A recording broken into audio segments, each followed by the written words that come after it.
Afternoon in western parts 9 or 10 Celsius with lighter winds, but in the east where it stays grey, and we see more of that into the start of the weekend. Low cloud, mist, fog, some pockets of frost where we do have clear spells, but in the northwest, well, the cloud thickens through the morning, and later on the next band of rain moves through. That does sweep across the country once again into Sunday, followed by brighter skies, and the weather continues to stay changeable into the start of next week. We can expect clear skies, leading to a light and warm day ahead. Lovely. Boxed Solar, sponsors of weather on GB News. It's Patrick Christys tonight, and here we do things differently. It's explaining the absolute madness of this, doesn't it? It's explosive. I mean, this is very good. It's lively. 850. Your government sat there, Sean, and it did nothing. It's controversial. And the Middle East has been in turmoil since before I was born. It's everything you need to kickstart your evening. Everyone's had their Weetabix tonight. I love to see it. That's Patrick Christys tonight, weeknights from 9 p.m. Only on GB News, the People's Channel, Britain's news channel. We're proud to be GB News, the People's Channel, and as you know, we always love to hear your views. Now, there's a new way of getting in touch with us at gbnews.com/yoursay. By commenting, you can be part of a live conversation and join our GB News community. You can even talk to me, Bev Turner, or any of the members of the GB News family. Mornings don't have to be tiresome, especially if you have the right company. Wake up to news as it happens, opinion and debate, and of course, a little bit of entertainment too. Because when the kettle's on, we're on. That's Breakfast on GB News, a show worth waking up for. Every morning from 6 a.m. Only on the People's Channel, Britain's news channel. We'll spread the news, you spread the word. Good Afternoon Britain isn't just about us. The wonderful thing about this programme is it's about everyone watching. It's an interactive programme. Well, there absolutely is something to see here, and we're going to be talking about it more. Whether it's breaking royal news, Will, please bring us up to date. or indeed a particularly punchy speech in the House of Commons, Very, very curious. we bring it to you live, and then we bring you live reaction as well. That's Good Afternoon Britain, weekdays from midday. Only on GB News, the People's Channel, Britain's news channel.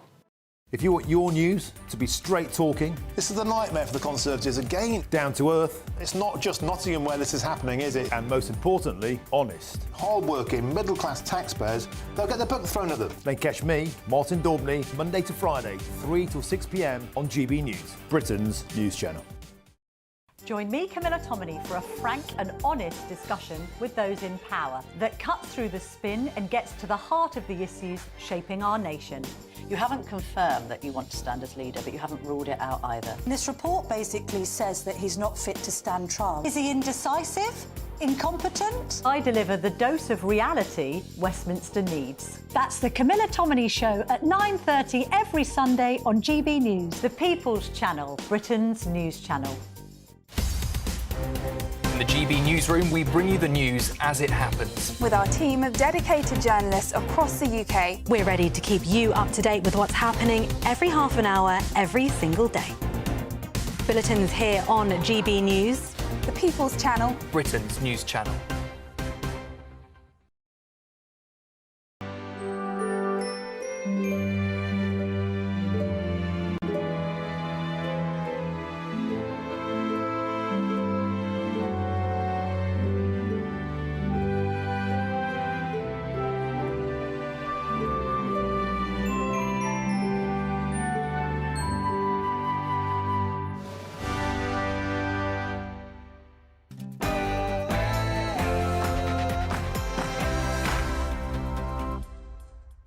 Good morning. A momentous day. Brexit turns 5. On the 31st of January 2020, Britain made history by regaining sovereignty from the European Union. We are leaving the European Union. For many people, this is an astonishing moment of hope, a moment they thought would never come. All these years later, and where has that hope gone? Is Brexit's true potential yet to be unleashed? Well, the architect of Brexit thinks so. What Brexit gives us is the tools to solve those problems, and unfortunately we haven't used them as well as we could have, and it seems like the Labour Party is going to use them even less well. Tragedy in Washington, the deadliest aviation disaster in the States since 9/11, as 67 people are killed. But Donald Trump wastes no time in turning the blame on his predecessors. I have common sense, okay? I think it's very important to understand that for some jobs, and not only this, but air traffic controllers, they have to be at the highest level of genius. Would you go to the pub in a supermarket? Turns out that's one chain's latest idea. We'll debate whether it's appropriate to swig while you shop.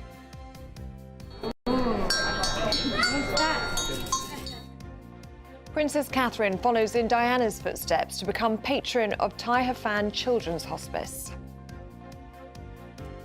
Good morning. Wins for Manchester United, Tottenham and Rangers last night mean all three British clubs are through to the last 16 of the Europa League. And Marcus Rashford is told he should be ashamed of his situation at United, not one, but two Old Trafford legends. Hello, good morning. After some rain overnight, that'll eventually clear its way off to the southeast, allowing some sunshine to develop, but not for everywhere. Stay tuned and I'll be here with all the details. It's just gone 6 o'clock. I'm Stephen Dixon. I'm Ellie Costello, and this is GB News Breakfast.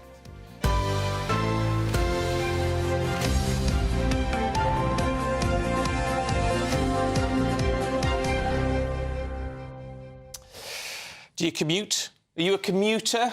I am actually these days. You're a commuter, as am I. Aidan? Yes, absolutely. So this is in the Daily Mail this morning. The top 20 tunes to commute to.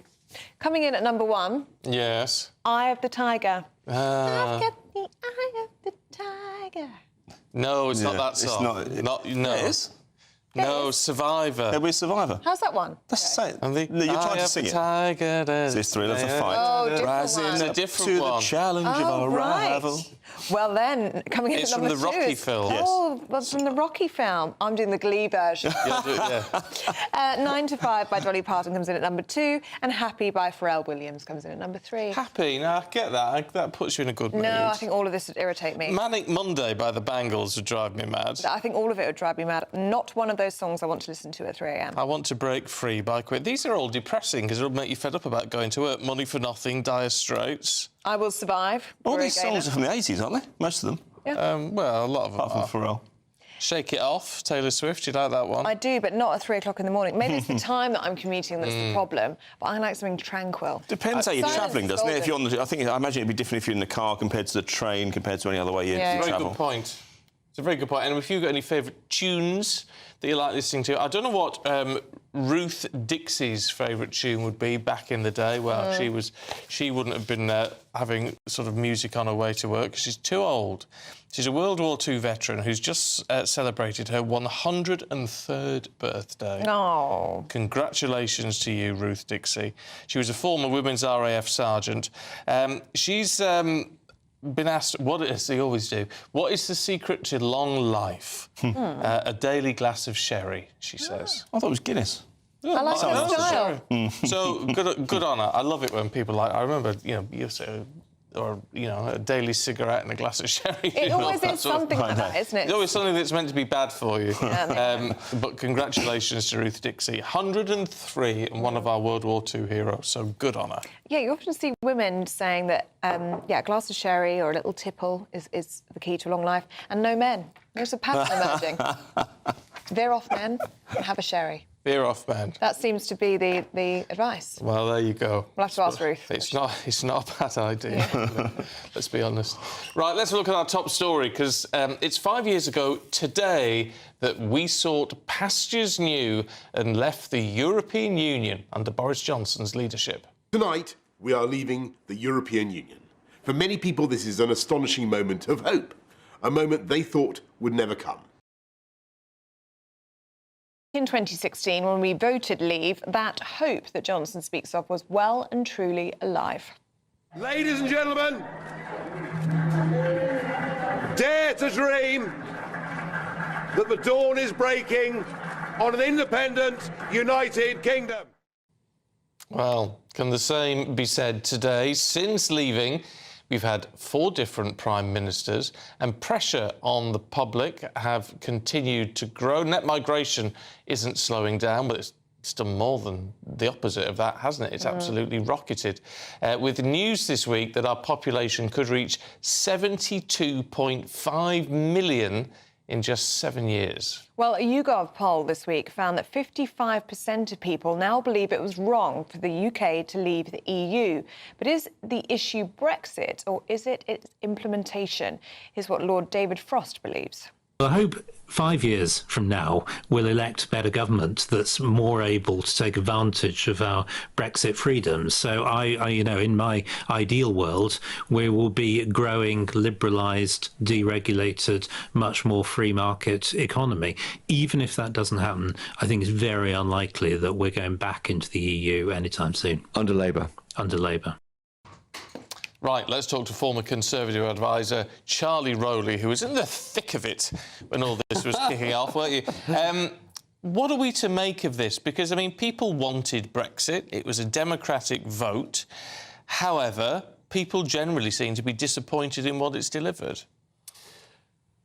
Yeah, I mean, I think it'll always be hard to tell, actually, because immediately after leaving the European Union on the 31st of January 2020, we then, 2 months later, were hit by a once-in-a-generation pandemic, which wiped off all kinds, well, all global economy, effectively. So those trade deals that you would have thought that you could do, the progress that you could have kicked on with post-Brexit, all of that came sort of crashing down. So I think the impetus of eventually leaving the EU was somewhat curtailed to a point where I think people now argue over, well, are we better off in or are we better off out in terms of the economy? I think we'll really never know for sure. But the benefits are still there. You know, the opportunity to go and do your trade deals with bilateral countries without having to go through the clunky bureaucratic negotiation system of the EU is a benefit. The idea of being able to spend money in this country rather than giving it to the EU is a benefit. Having an Australian points-based system, something that Boris Johnson used to talk about when he was Prime Minister, allowing people, allowing to choose the people that you want to come into this country is a benefit. Now, that's the framework, and therefore Brexit should be a benefit. But has it been implemented in a way in which everybody's jumped onto those freedoms? Have they been used to the full extent? I think is something that remains to be seen. And I don't think it was helped by the chopping and changing of Prime Ministers, as you say, Stephen. Well, no. And there were also many claims made in the run-up to the 2016 vote, weren't there? So we had the £350 million for the NHS on the side of that bus, one of the most famous images of that campaign, and also the promise to control our borders. So people who voted for Brexit, they'll look back on those claims and say, well, we lied to. We haven't got control of either of those things. So that's the quite an irony, really, because, of course, lots of people voted to leave the EU because they wanted to take control of their borders. They wanted to stop, effectively, the small boats crisis, which has obviously grown over the last 5 years. The idea that actually maybe being part of the EU, where you can negotiate better with France or with Germany, where there's a whole flux of people moving right across Europe before people even get to France, particularly Italy as well, they're facing huge problems. Would we have been better off halting that crisis by still being in the EU?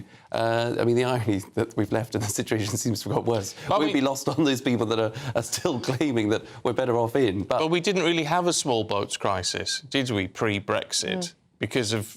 Partly because of free movement. Free movement, yes. So it's weighing one against the other. But as the Conservatives, as custodians of this, seem to have done spectacularly badly. I mean, yes, we've got trade deals in place and hopefully more to come, but things like migration, as you say, which is absolute... I mean, net migration, which is the legal stuff, generally speaking, has absolutely rocketed. It has, and I think Boris would probably say it was during COVID, or certainly after COVID, where you needed to get lots of people into the country afterwards to get the economy fired up again. That would be the reason why we had a large numbers of people that came into the country.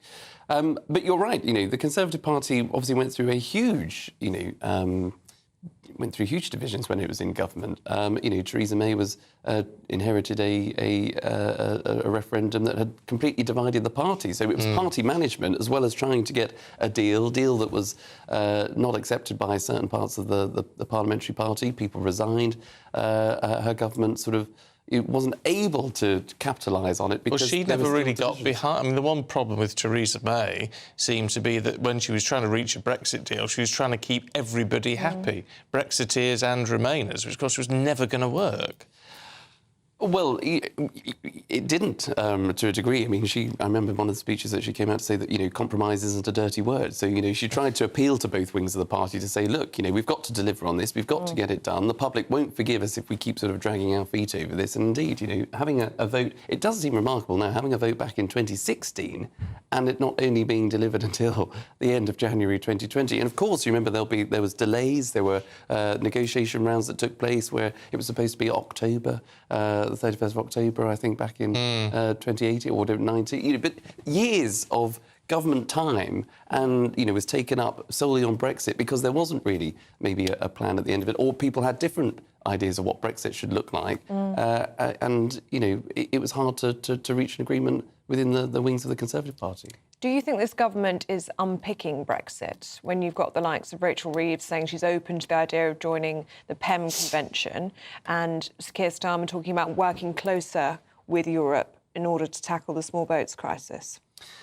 Well, I do, actually. I think the language that was used during the referendum campaign it's interesting because, Boris Johnson, again, would have said that, we're leaving the EU, but we're not leaving Europe. Now, that would indicate that, obviously, you want to get out of the big, clunky institutions. You don't want to keep sending money across to the European Union, but you still want to be trading with France. You still want to have bilateral agreements with Germany and Spain and Italy, and you want to be a European ally, particularly when things on the international stage arrive. So, the war in Ukraine, nobody foresaw it, but it's important that you are shoulder to shoulder with your European allies to support Ukraine to defeat Russia through its illegal invasion. So you're not leaving Europe, but leaving the institutions of the EU. Now, you can dress that up as having closer ties with the EU, as the Prime Minister is sort of now, but I do think there is a real worry with this government that the way in which they are so keen to strike up a new relationship again,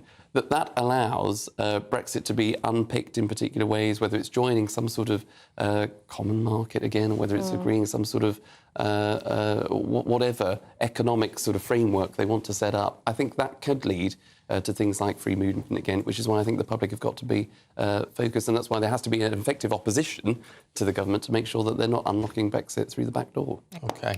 Charlie, thank you very much indeed. Well, that leads perfectly on to our poll of the day today. Do you trust the government not to unpick Brexit?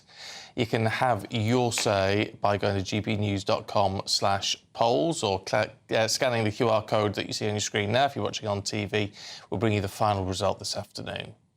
Now, America is mourning 67 people that were killed in the deadliest aviation disaster to strike the country since 9/11. Well, at 9 p.m. local time on Tuesday night, tragedy hit when that passenger plane and military helicopter collided mid-air while it was descending at Reagan National Airport. It remains unclear what exactly caused the crash, but experts believe the helicopter pilots may have had eyes on the wrong plane. Well, the president held a briefing in the White House press room for the first time since he returned to office, and he took the opportunity to blame diversity policies for lowering air traffic control standards. Because I have common sense, OK? I think it's very important to understand that for some jobs, and not only this, but air traffic controllers, they have to be at the highest level of genius. Well, with us now is foreign correspondent Sarah Firth. And Sarah, this is just such a tragedy, isn't it? Can't even imagine how people are feeling in Washington this morning. But just hours after that crash, President Trump suggesting that diversity hiring was to blame for the plane crash. How do you come to that conclusion? Yes, good morning, Ellie and Stephen. You're right, a lot of shock, a lot of sadness here in DC and across the country at that collision that took 67 lives. We know there were no survivors, and that rescue operation turning into a recovery operation that is ongoing. You're right, President Trump in that White House briefing, in a complete deviation from what you usually see from presidents when you have incidents on this scale, by his own admission, speaking about opinions, not facts on the investigation, about what could have happened, talking about the potential for DEI, the diversity, equity and inclusion programs, he said could be part of the problem. He also pointed fingers at the previous administration. He pointed fingers at the Federal Aviation Authority, the FAA. So it's important to note that at this point, despite President Trump, coming out with those opinions, but looking for answers, looking for fast answers, I think it's fair to say that at this point in the investigation, we don't actually know the cause of the collision. That remains unclear, and the investigation is in the very early stages right now. How difficult does this make it for the NTSB in their investigation of this when it has already become a politicised matter? I think what we've heard from all those first responders that are on the scene, the NTSB, Stephen, as you said, who are heading this investigation, they're just very focused now on trying to get those very complex answers as to what exactly happened. Now, you've had investigators come out and say that they've recovered both of the black boxes, both from the American Airlines passenger flight and from the US military Black Hawk helicopter that were downed in the Potomac. So once those black boxes are looked over by investigators, you'd imagine there will be a lot more answers to exactly what went down in the moments leading up to that. There are a lot of opinions out there, and you're right, it has become politicized. You've already had some Democrats hitting back at what they viewed as President Trump's inappropriate speculation around what could have been the cause. But clearly, something went very, very wrong here for this to have happened. It's been 16 years since there was this kind of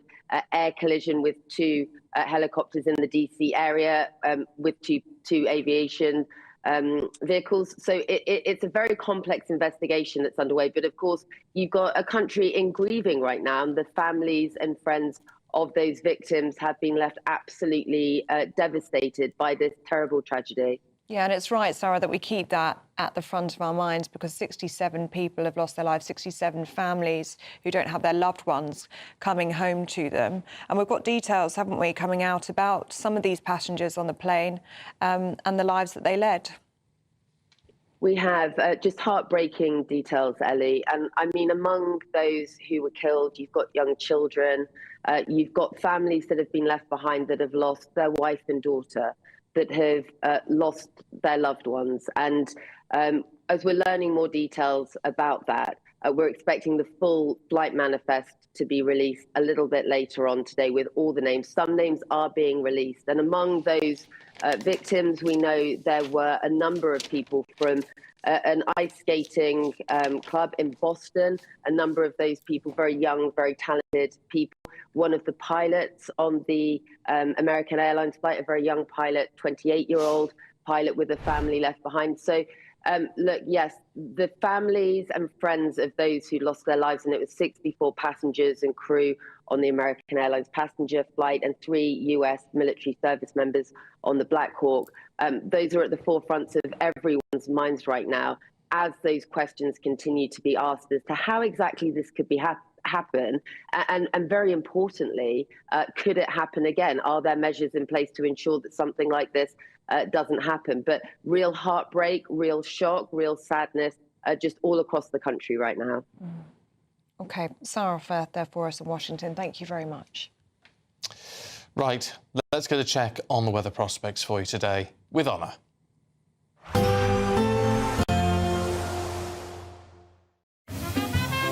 Heavy showers first thing will be followed by a warm, cosy day. Boxed boilers, sponsors of weather on GB News.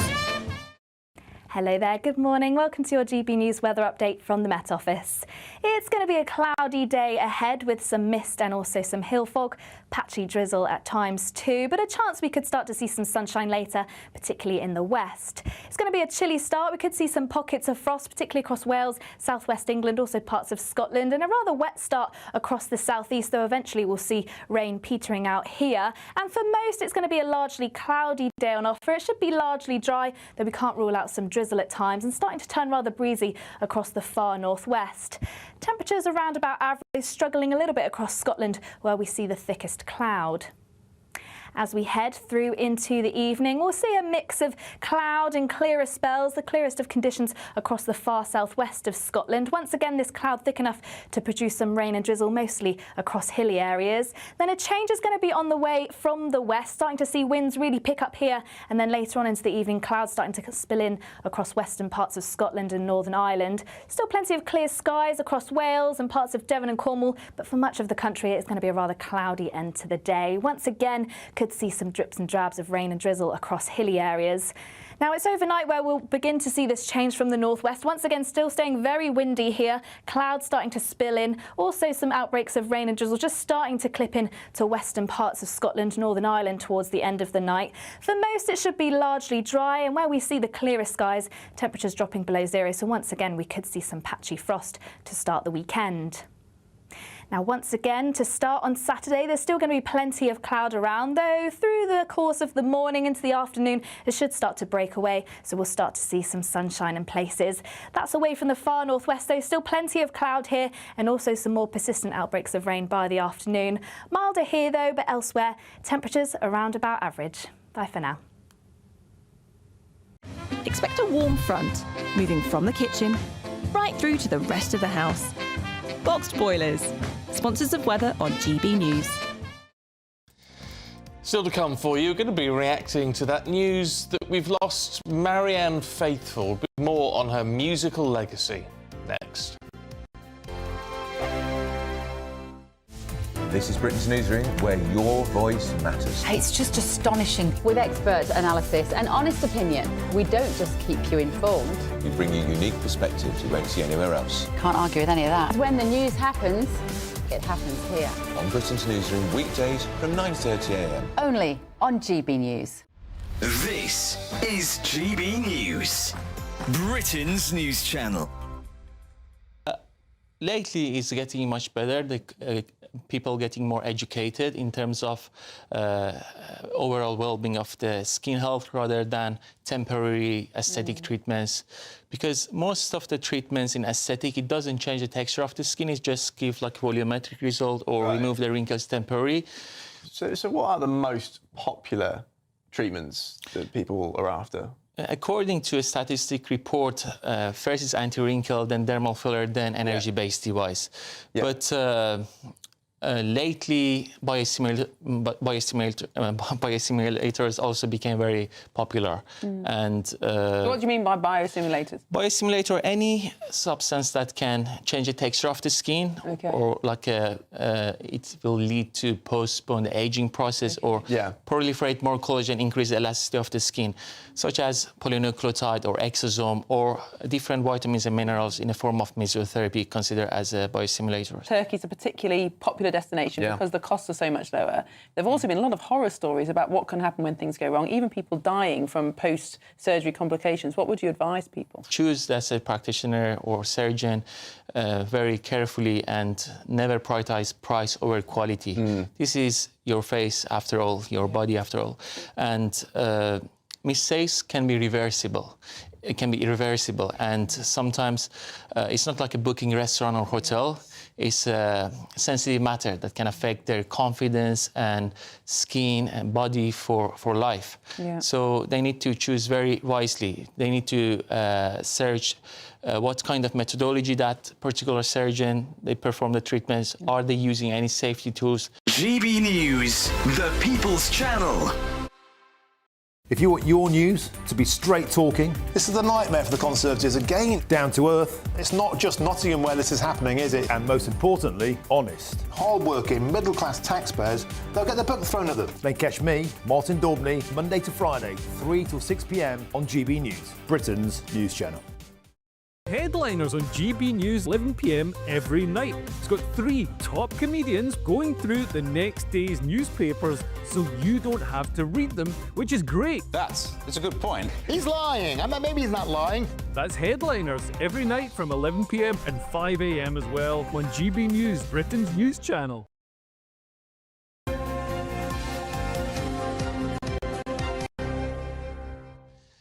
It's 6:25. Now, the singer and actress Marianne Faithfull has died at the age of 78, best known for her 1964 hit As Tears Go By, written, actually, by Mick Jagger. Well, by her own admission, she didn't do anything conventional in life. Well, here to remember her great legacy is music manager Nick Stewart, who joins us now. Good morning to you, Nick. And such sad news. I mean, 78 is no age, is it? Good morning to you both. No, I suppose it isn't. She packed an awful lot into her 78 years. She was born in 1946 and moved to London, where she met Andrew Loog Oldham, who at that time was managing the Rolling Stones, and she fell in with them and became a sort of muse of the band for a while, conducted a 4-year relationship with Mick Jagger. She'd married by this point, and recorded As Tears Go By, as you quite rightly said, which was a track from the Rolling Stones' third album, Out of Our Heads.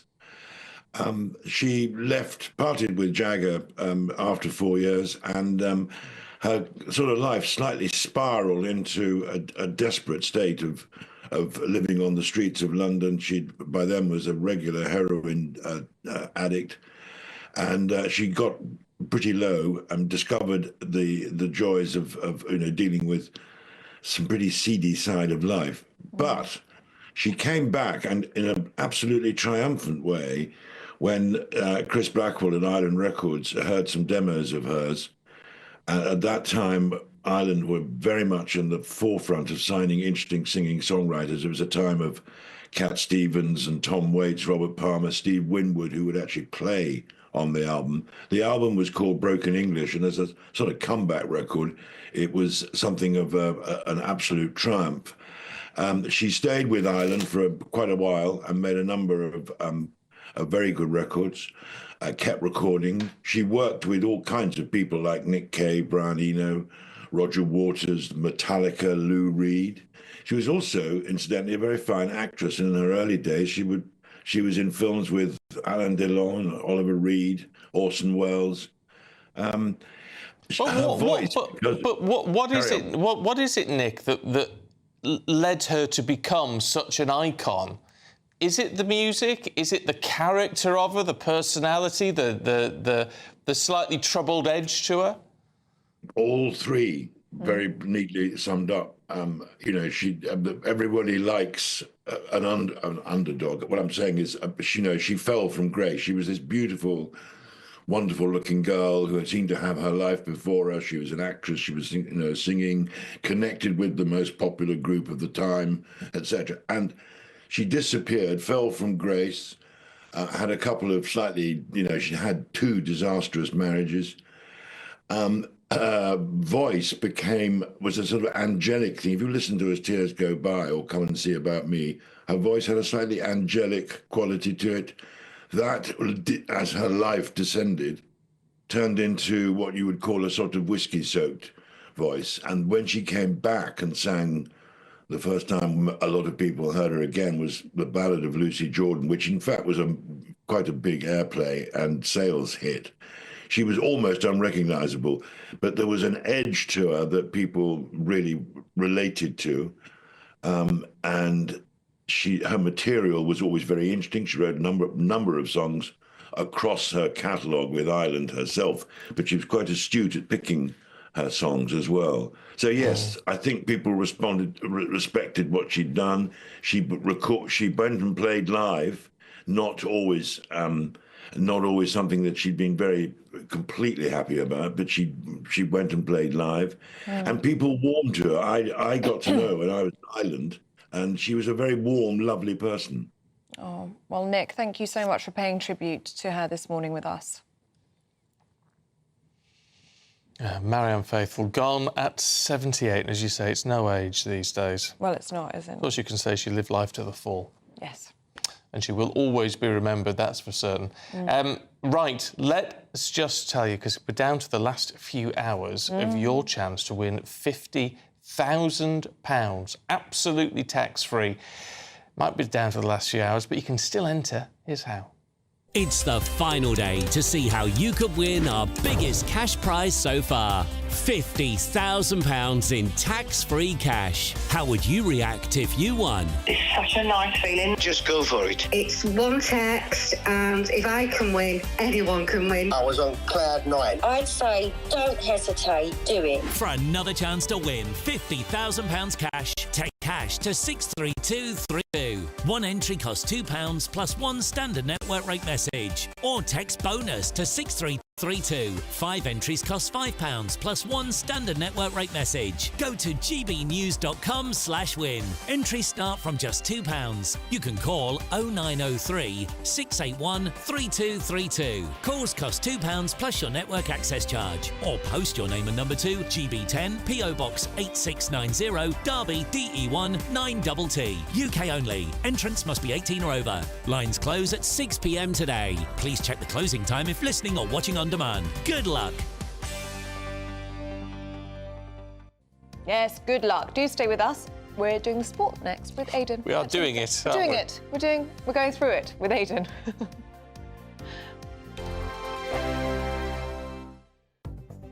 The latest GB News travel.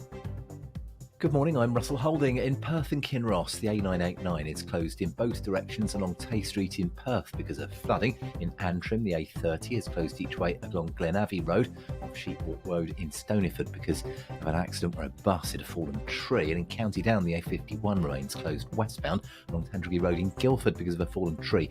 In Gloucestershire, the A466 is closed each way between Llandoggo and Brockwhit because of a fallen tree. The M26 in Kent, delays are building on the approach to the M25 because of roadworks. Gatwick Express train services remain suspended between Gatwick Airport and Brighton after a landslip. There are delays of up to 20 minutes with some cancelled trains to and from Southampton Central because of a signalling problem. And in Cornwall, the A30 is closed along Eastern Green in Penzance after an accident. And that's the latest. You can stay up to date throughout the day by visiting our website, gbnews.com.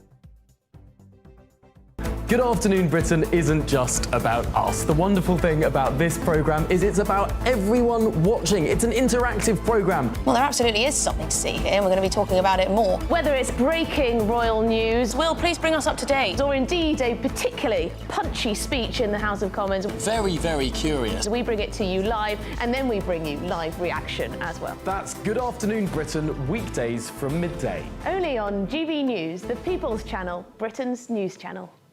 Hi, I'm Michelle Dewberry, and my show is your opportunity to cut through all the noise and dive in headfirst to some robust debates. Ideas clash. Situation, No, isn't it? no, Because the failure is... you're the failure is... deliberately avoiding my point. Nothing's held back, And if you think this is the end of it, wait for more. and we do not shy away from the difficult stuff. Sometimes I want to shake people and say, if only you understood. So join me on Dubes & Co. weeknights at 6 p.m, only on GB News, Britain's news channel.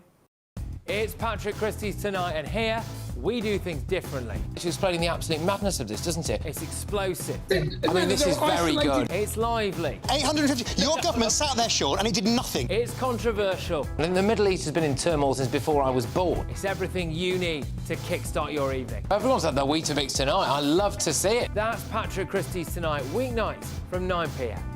Only on GB News, the People's Channel, Britain's news channel. Join me, Camilla Tominey, for a frank and honest discussion with those in power that cuts through the spin and gets to the heart of the issues shaping our nation.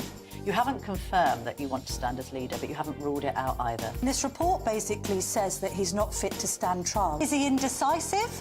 Incompetent? I deliver the dose of reality Westminster needs. That's the Camilla Tominey Show at 9:30 every Sunday on GB News, the People's Channel, Britain's news channel.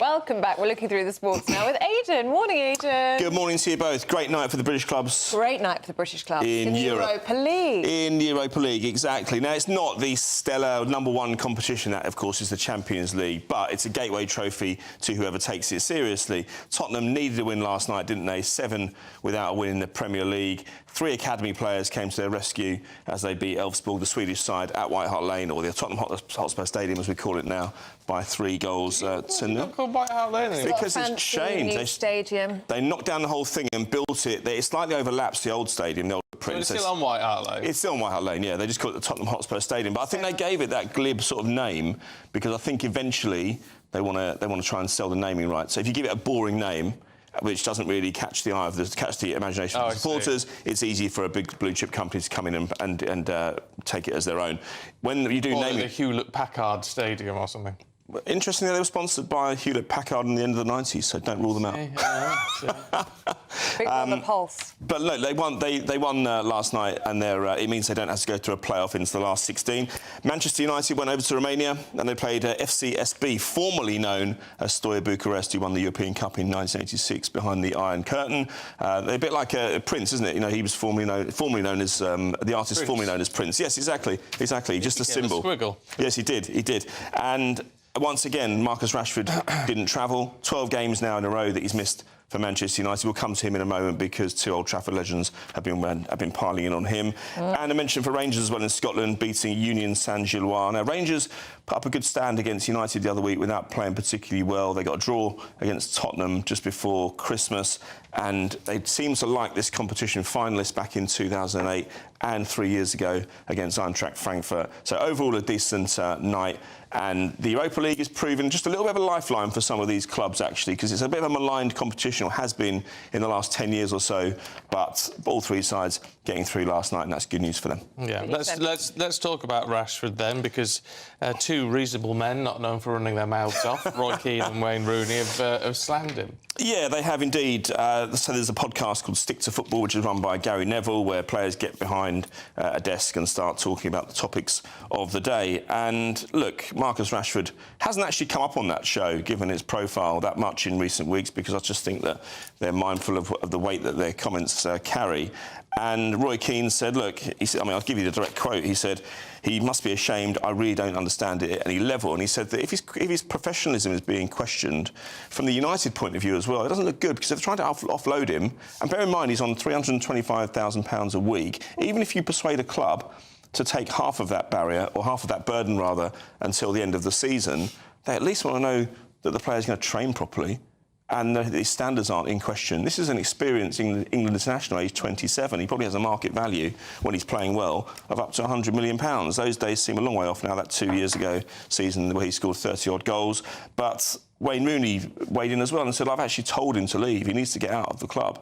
Because he said he went to the training ground at Carrington recently, and because he was training over near the youth team kids, all the passers-by could see him, and they could see the difficulty that he's in.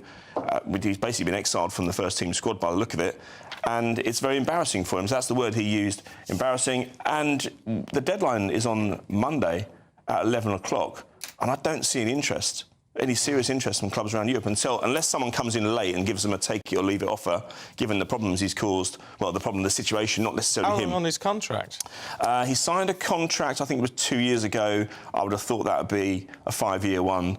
But it'll be loaded with clauses. I mean, normally you'll have a clause if a certain club offers a certain amount of money, then they can take him. But the contract is irrelevant here, because the stipulations in that deal are probably out the window, because United, I would have thought, given the way the manager was talking, they want him out the door as quickly as possible. You'd have to pay him off.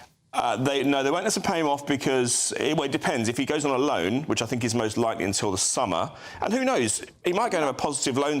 He might go and have a positive loan somewhere, get his game back on track, and suddenly his value goes up. So it's in everyone's interest. His heart isn't in it. So why not? I mean, basically, kick a ball around with the kids. Yeah, and earn 325 grand a week. Why? Roy Keane. This was Roy Keane's point last night. He said, if you want to move, the very least you can do is show that you can train properly and you're doing everything the manager asks you to do. Now, United, you could say, by constantly criticising him, are devaluing him to some degree. They have a dwindling asset as it is, because he's not playing well. But if you're saying to other clubs, potential suitors, that he doesn't even train properly, well, why would you invite him into your dressing room? It seems like he's a toxic influence. It only takes one bad apple to upset the whole barrel. That's what most managers will tell you. So we'll see how it plays out, but time running short right now, and I think it will be a very sad end to somebody who's achieved a great deal at Manchester United, no question about that. OK, Aidan, thank you very much indeed. See you later. We'll be going through the papers next, but first, if you're in search of some winter sun, here's the forecast for the top European holiday destinations. Can't wait to get in that sea. Lovely and warm. Just like the feeling of having great travel insurance. All Clear Travel Insurance sponsors GB News Travel Destinations Forecast. Often breezy across the Canary Islands and heavy showers in Tunisia and Algeria, but elsewhere it is going to be largely settled, particularly across Greece and Italy. Plenty of sunny spells here, but as we move our way westwards towards the Mediterranean, this is where we're going to find the heavy showers. These could be thundery at times. And then out to the west, high pressure largely dominating, but it is going to bring some strong winds at times across Madeira and also Tenerife, where the best of the temperatures are, and elsewhere it is going to be largely settled into next week. All Clear Travel Insurance sponsors GB News Travel Destinations Forecast. In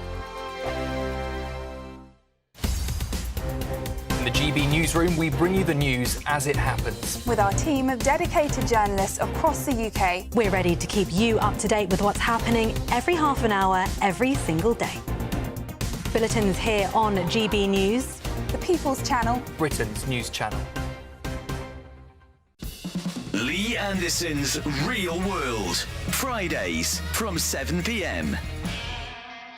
Aaron McLean, the goal machine here, used to play for Peterborough United. You bagged loads of goals for them back in the day. But I've got a bone to pick with you, young man. You scored at the City ground against Nottingham Forest for, was it Hull City? For Hull City, yeah. Why did you do that? Well, that was my job, unfortunately. I must say, that was actually one of my favourite goals. Was it really? Because I remember, obviously, playing at the City ground, unbelievable stadium, historic. It is great. So, and we beat you 1-0. OK, no need to rub it in. These sports clubs, whether it's football or rugby or whatever, should offer two alternatives, either a professional footballer, or if you don't quite make it, you can still go and play football at a lower level, but have a career as well, maybe be an electrician or a plumber. 100%. You know, listen, I've had multiple conversations with various different people, whether it's the PFA or whether it's clubs. Even players who do have careers, you know, there's so many that don't make it and don't quite make it to the level or only play at a lower level. There's so many that do have long careers, but once you come to the end of that, you've spent, you know, for me, I spent 20 years as a professional footballer. Once I finished playing, what do you then do for the rest of your life? You know, at 35, once you retire, you still have to have a purpose in life. Yeah. But I'd almost be starting from ground zero. I'm fortunate that I went into coaching and then went into the media. That's good. But for every one of me, there's hundreds that don't. And I've got so many friends who, I've got to say, you know, have really, really struggled on the, you know, mental health side. Yeah, it's a good point, actually, because you go from, like, playing in stadiums, big stadiums, small stadiums, crowds, singing your name, and all that sort of stuff, that adulation, the buzz of winning games, and you know, the downs of losing games, and you go from that to sort of nothing when you finish. I mean, that's a big come down there. It's a huge come down. GB News, the People's Channel. I'm Christopher Hope. From pop stars to politicians, I'll interview anybody in a pub who's got a political opinion. Join me every Friday on Spotify, Apple Podcasts, YouTube or gbnews.com, or wherever you get your podcasts. This is GB News, the People's Channel. We're proud to be GB News, the People's Channel. And as you know, we always love to hear your views. Now, there's a new way of getting in touch with us at gbnews.com/your say. By commenting, you can be part of a live conversation and join our GB News community. You can even talk to me, Bev Turner, or any of the members of the GB News family.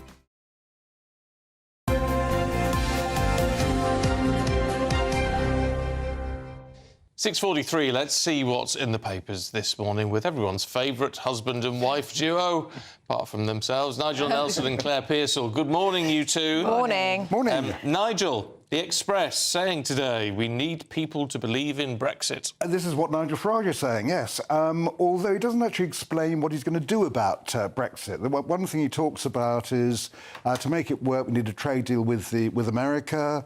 Well, Boris Johnson was trying to get one. He said it was oven ready, and it wasn't. Obviously, a big day because it's sort of 5 years since we left. And the question really everyone's asking themselves is, should we have done it? My own view is that if you voted for sovereignty, you wanted laws made in Britain, take back control, as Dominic Cummings said, you got what you wanted. if you wanted to be better off, you didn't. So food bills, for instance, would be about £250 more a year as a direct result of Brexit.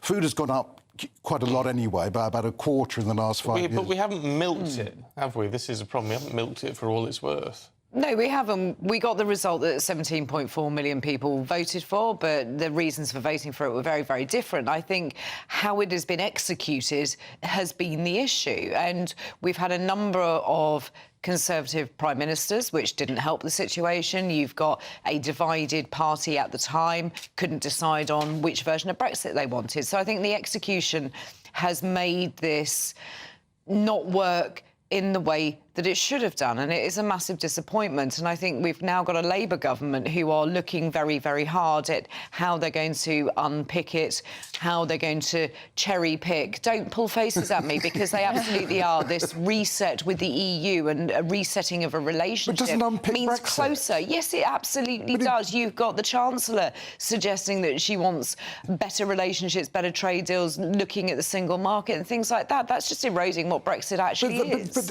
isn't that a good thing, that the fact that Europe is our biggest trading partner, to have a decent relationship with them is right. It doesn't mean going back to free movement. It doesn't mean joining the single market. Doesn't mean joining a customs union, so we can't do trade deals. You're looking at potentially having a youth mobility scheme, which is going to then loosen the ties, the sort of immigration rules that you have. That's nonsense. On the basis that, why is it nonsense? Because the youth mobility scheme is purely a way of young people being able to study and work in Europe, and Europeans coming to study and work over here. That's not free movement. That's simply a swap scheme. It's sort of free movement. We're not going to do it number for number, are we? Well, I don't... How do you mean number for number? Well, one in, one out. Well, I would have thought it would be something on those lines. Well, I don't see any reason why not. But it's not free movement. Free movement means if you're an EU citizen, you have the right to come and live and work in this country. That's gone. But we do know the closer ties you have with Europe, the more they want in return. I mean, they're tough negotiators. They're not going to let us get what we want in terms of reducing red tape and not demand anything in return. No, I mean, it will be a negotiation. I mean, obviously, any kind of trade deal has to be a negotiation.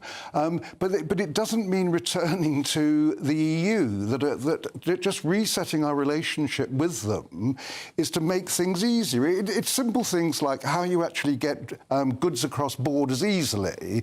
One of the absurd things of Brexit was if you imported a consignment of cream crackers, it had to be signed off by a vet. Now that's been abolished by talking to Europe. So what we're trying to do is just make trade a bit more frictionless than it is at the moment. Yeah, but there's been frictionless. Lord Frost is backing, saying we should be more involved in the PEM deal, which is a sort of independent deal with the EU. Yes, and I can understand his reasons for saying that, but he was one of the main negotiators, so why didn't we look at what the consequences were of not joining that in the first place? So there's an awful lot of sort of hindsight being used here. I'm just very concerned that we continue to have another argument 5 years on that Brexit isn't done, because whatever you voted for, no one is ever going to be happy, and we're going to have this argument, I think, for at least another 5 years. But you voted for sovereignty, which I respect. I respect that view. I didn't think it was a price worth paying, but you did. You've got what you wanted. I mean, in that sense, Brexit is a success because we do make our own laws in this country. So if that's what you voted for, that was fine. I just don't think that the economic cost was one worth paying. Claire, let's have a look at the Times front page, actually many of the papers today. President Trump blaming diversity programmes for the air crash in Washington yesterday. I don't think that President Trump needed to wade in with a diversity row, and he has got absolutely no evidence whatsoever that this appalling accident has been caused in any way by a diversity hire. It is the most ridiculous virtue signalling I think I have ever seen. Can he not wait until the flight investigators have looked into the fact that 67 people have died? It is a very, very sad tragedy. The airport has had a number of near misses. It is one of the most congested and dangerous airspaces. Yeah, look, well, we're reflecting more on that throughout the course of the day. We may get a chance to come back to you, but we're just going to turn our attention to policing in the UK and how things are going to evolve and change, hopefully, get better. Let's talk to Fire and Policing Minister Diana Johnson, who joins us now. Good to see you this morning. I know you're unveiling a doubling of funding, aren't you, to improve neighbourhood policing recruitment in England and Wales, and we're told this means 13,000 more officers and PCSOs. But when will we see all of this happen? Well, this is part of our plan for change. The Prime Minister made clear before Christmas that 13,000 neighbourhood police officers, PCSOs and specials are going to be during the course of this Parliament, so by 2029. But the doubling of the money that we're announcing today, the £200 million, is to really kickstart from April that injection of officers, PCSOs and specials into our communities. Because we all know that police presence in our streets is so important. It provides that reassurance to people. It'll help tackle some of the ASB, the antisocial behaviour that we know is far too prevalent in communities. And also it'll help us to start to tackle the problem with retail crime, which is a big concern to me. We know shop thefts have gone up record-breaking levels. We need to tackle this. We need to get that police presence back into our high streets and our communities. Well, I'm really glad that you raised that, because this all comes from the annual crime survey from the British Retail Consortium this week. 2,000 incidents of shoplifting every single day, violence against shop workers rising by 50%. This is absolutely outrageous that this is taking place. What's going to be done to tackle this? We need more than just more police officers on the streets. We need the threat of consequence for these shoplifters. Absolutely. Yeah, absolutely. And so it's about increasing the police numbers, but it's also about giving the powers to the police to deal with this. So we've said already that we will be introducing a specific offence around attacks and assaults on retail workers, because they have a special place carrying out a public duty in terms of, for example, alcohol sales. They have to check the age of people. But you're absolutely right. That's one of the things we want to do, introduce that specific offence. We're also saying as well that we're going to get rid of this £200 limit that you may have heard about, where if you steal goods up to £200, it's likely no further action will be taken against you, because we want to recognise if you steal from a shop, if it's your corner shop or if it's one of the big supermarkets, theft is theft, and there should well be consequences for the actions that we've seen. And we know as well that serious organised gangs are now involved in some of this shop theft, and that's running to millions and millions of pounds that shops are losing. So there's work ongoing, bringing retailers and the police together to use the intelligence about how these serious criminals are actually targeting the retail sector and what more we can do to prevent that. I mean, look, and a lot of people will welcome that because it is a scourge on society at the moment. But how does that then tie in with what the government's already said about sort of fewer people going to prison, low-level crime, as it's described, people not going to prison for things like that? Do the two tie up? I mean, you can't arrest these people, can you, and just give them a slap on the wrist? Well, clearly we're working with the Ministry of Justice, and you're right, we inherited a situation around the problem, the crisis in prison places, and there is a sentencing review going on at the moment, how to tackle that in the long term. But there has to be consequences for people's actions, and that might involve, in some cases, people going to prison. But I also know that some of the most prolific shop theft, people who are engaging in shop theft, often have addiction problems. They're either stealing because they've got a drug problem or an alcohol problem. So we want to also make sure that there are ways of getting those people into the treatment that they need to deal with that fundamental reason of why they're engaging in shop theft. But that's alongside the work for the serious organised criminal gangs that are also involved, and they need to be held to account, and there needs to be sanctions and consequences for what they are doing. So we're obviously working with our colleagues in the Ministry of Justice to make sure we have the appropriate sentencing regime in place for these new offences we're bringing forward. Today is 5 years on from Brexit, and the Tories are accusing your government of unpicking Brexit. And they look at things like Rachel Reeves saying she's open to joining the PEM Convention, and Keir Starmer saying he wants to work closer with the EU in order to tackle the small boats crisis. Do you accept that your government is trying to re-enter the EU through the back door? No, I don't at all. And I think we've been really clear. We are not joining the single market. We are not joining the customs union. We're not bringing back freedom of movement. We obviously feel we can get a better deal with the EU. We can reset the relationship because it has been a really rocky 5 years. And we think we can get a better deal for the people of the UK dealing with the EU. So that work is ongoing. And I think that is supported by the vast majority of people in this country. We need to have a good relationship with our closest neighbours. But we are very clear about what our red lines are. But, well, in terms of those red lines, I mean, that's fascinating because it's about at what cost these deals would come. Well, obviously, we want to renegotiate and re-engage with the EU in the best interests of our country. We want the best deal we can get. But as I've said, that's not about joining the single market or the customs union or having freedom of movement. So, those are our clear parameters. But we think we can get a better deal. We don't think the deal that the previous government negotiated was the best deal for our country. So that work is ongoing. OK. Minister, good to talk to you this morning. Thanks very much indeed. Appreciate it. I tell you what strikes me about that on the policing issue. I'd love to know what you think about that. I mean, the idea that a return to community policing, a return to tackling things like shoplifting, there are lots of questions around it, but do you welcome that as a move forward by this government? gbnews.com/yoursay.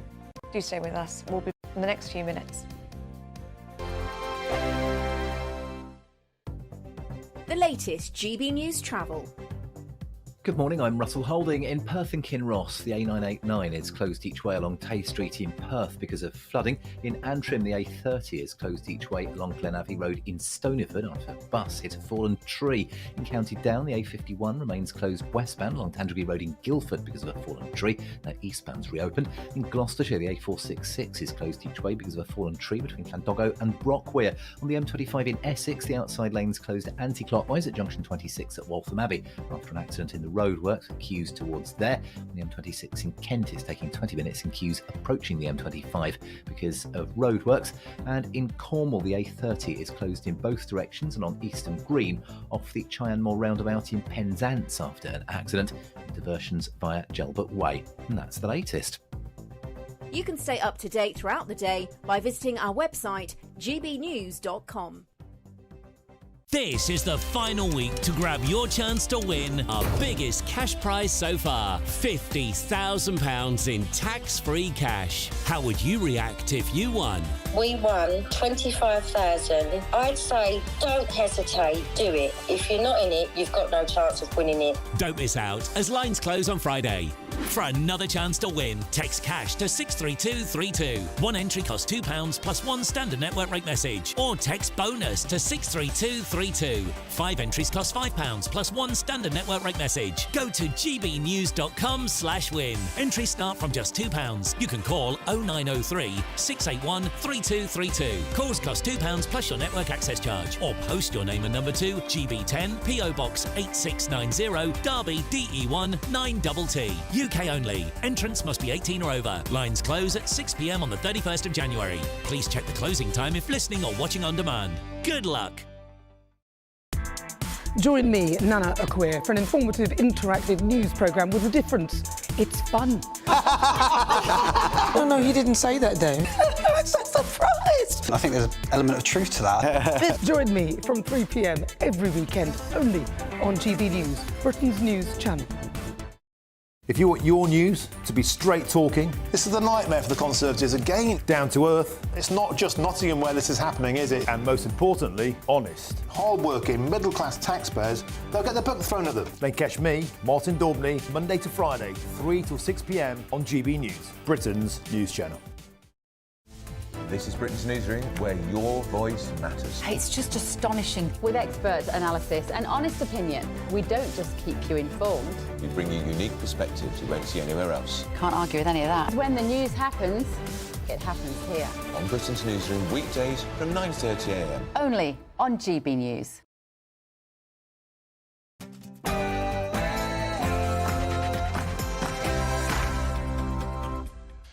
Good morning. A momentous day as Brexit turns 5. On the 31st of January 2020, Britain made history by regaining sovereignty from the European Union. We are leaving the European Union. For many people, this is an astonishing moment of hope, a moment they thought would never come. Well, all these years later, where's that hope gone? Is Brexit's true potential yet to be unleashed? Well, the architect of Brexit thinks so. What Brexit gives us is the tools to solve those problems, and unfortunately we haven't used them as well as we could have, and it seems like the Labour Party is going to use them even less well. Tragedy in Washington, the deadliest aviation disaster in the state since 9/11, and 67 people are killed. But Donald Trump wastes no time turning the blame on his predecessors. I have common sense, okay? I think it's very important to understand that for some jobs, and not only this, but air traffic controllers, they have to be at the highest level of genius. Now, next time you go to the supermarket, do you fancy a pint? Turns out one chain is thinking of opening a pub in store. We'll debate whether it's appropriate to drink while you shop.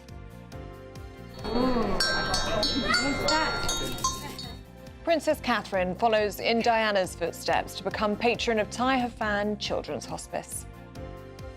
Wins for Manchester United, Tottenham and Rangers mean all three British clubs are through to the last 16 of the Europa League. Marcus Rashford, meanwhile, is told he should be ashamed of his situation at United by not one, but two Old Trafford legends. And we look forward in the rugby to the start of the Six Nations this evening.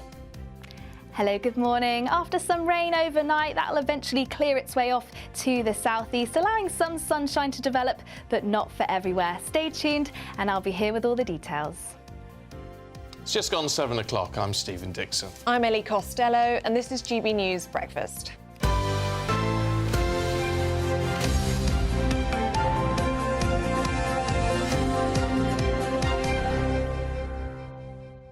Just looking at these pictures of the Princess of Wales and her first solo engagement in Wales in 14 months it was yesterday, so she's been away a long time. And I love what she decided to wear. It was so elegant and it was British High Street. Do you like it? It's like it's like, what would you call it? I think it's called a pussy bow dress. Yeah, I don't like it. I've got to be honest. Why? I just think it's a bit dowdy. Yeah, a little bit dowdy. Aiden. Yeah, it is a bit dowdy. Oh, there it is. She looks absolutely beautiful. She looks really well. It's not a stunning sort of outfit, is it? It's because in that picture there, I think she's got the coat over it. I don't think it necessarily goes with it. OK, Aiden. I like Tell the us what you coat. really think. But this is a dress from Zara, which is in the sale at the moment for £15. And she wore it on her trip to Wales, and I thought that's lovely. I think it's more of a practical dress for what she was doing, and she was doing handprints and all sorts with these kids at this children's hospice, where she's now become patron, following in the footsteps of her mother-in-law, Diana, Princess of Wales. And I do and do you know what? I don't care what she wears. What a wonderful thing she's doing there with these children who, you know, aren't going to have very long lifespans. And she's absolutely at her best, isn't she, with the children? Totally. She's playing with their toys yesterday, and one of the little girls gave her her cuddly toy banana, and the girl said, "Oh, it squeaks." And then Catherine squeezed the banana and the squeak had gone. She went, oh, the squeak's gone. And they just had such a lovely interaction between them. She's such a natural, and so like Diana. These hoops that she was wearing yesterday, their little gold hoops, were from a Welsh jewellery brand. It just goes to show the amount of detail she puts into her. Well, yes. Her outfits. Well, someone's thinking on her behalf, I should think. So this is... But I just think it's what she does that matters, not what she's wearing. I know. But for British business, for those British brands, they'll be so grateful that she's back because she does such a good job of putting them on the world stage. Anyway, let us know what you think. It's good to see her back, isn't it? gbnews.com/you'll say. Now, it's 5 years ago today since Britain sought new pastures and left the European Union. Tonight, we are leaving the European Union. For many people, this is an astonishing moment of hope, a moment they thought would never come. Well, back in 2016, when Britain voted to leave, that hope that Johnson speaks of was well and truly alive. Ladies and gentlemen, dare to dream that the dawn is breaking on an independent, united kingdom. Can the same be said today? Well, since leaving, we've had 4 different prime ministers and the pressure has continued to grow. Net migration is, well, it's not slowed down, it's absolutely rocketed, frankly. With news this week, our population could reach 72.5 million. What's that, 4 or 5 million more than it is now in just 7 years? Well, a YouGov poll found that 55% of people now believe it was wrong for the UK to leave the EU. But is the issue Brexit or is it the implementation? Here's Lord David Frost, and this is what he believes. I hope 5 years from now we'll elect better government that's more able to take advantage of our Brexit freedoms. So I in my ideal world, we will be growing, liberalised, deregulated, much more free market economy. Even if that doesn't happen, I think it's very unlikely that we're going back into the EU anytime soon. Under Labour. Well, there you go. I mean, that's something a lot of people may disagree with, but he's the architect of Brexit and he thinks we're not going back, even with a Labour government. Let's talk to former Conservative advisor Charlie Rowley. Is Lord Frost right to have, I mean, I wouldn't exactly call it optimism, but at least this sense of reassurance that we're not actually going back, despite the fiddling at the edges that the government seems to be trying to do? Well, let's hope that's the case, because I think, the British people took part in a democratic exercise back in 2016. It was the biggest democratic exercise, I think, that's taken place, with millions of people turning out to vote. And people right across the country, north, south, east, west, voted in their majority to leave the EU. Now, it's been a while since 2016 that vote took place, but obviously now, 5 years on, we have left the EU. Those freedoms and, I think, advantages of leaving the EU still do need to be rediscovered, and that's what Nigel Farage and Lord Frost have been writing about this morning in The Telegraph. But I do think we have to remember that, as I say, people right across the country, particularly in those red wall seats, people where I think people took for granted that they thought, and traditionally Labour supporters would just vote to remain, actually voted to leave because it was about those communities that felt they'd been left behind. Westminster wasn't working for them. The EU wasn't working for them. They wanted to make sure that their taxes were being spent in communities and in the UK where it was the most. And for people who voted for Brexit, I mean, many of them will feel as though they were sold a lie. They will remember the bus, the £350 million a week for the NHS bus that became kind of the central image to the campaign, and the promise to control our borders, and think, well, neither of those things has happened.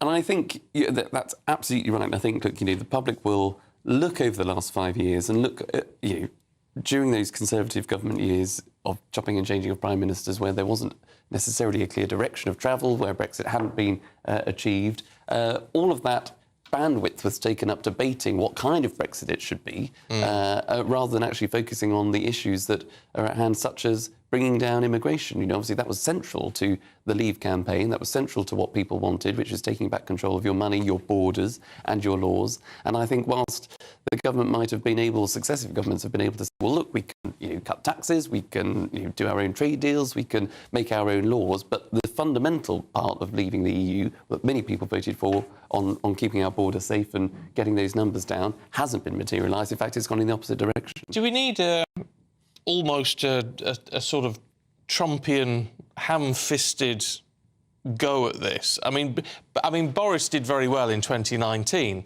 obviously, and because he turned it into the Brexit election. People were fed up. They'd voted for Brexit and nothing was happening. So he said, let's get on with it. Let's get it done. And that won him the election. But it hasn't really got properly done.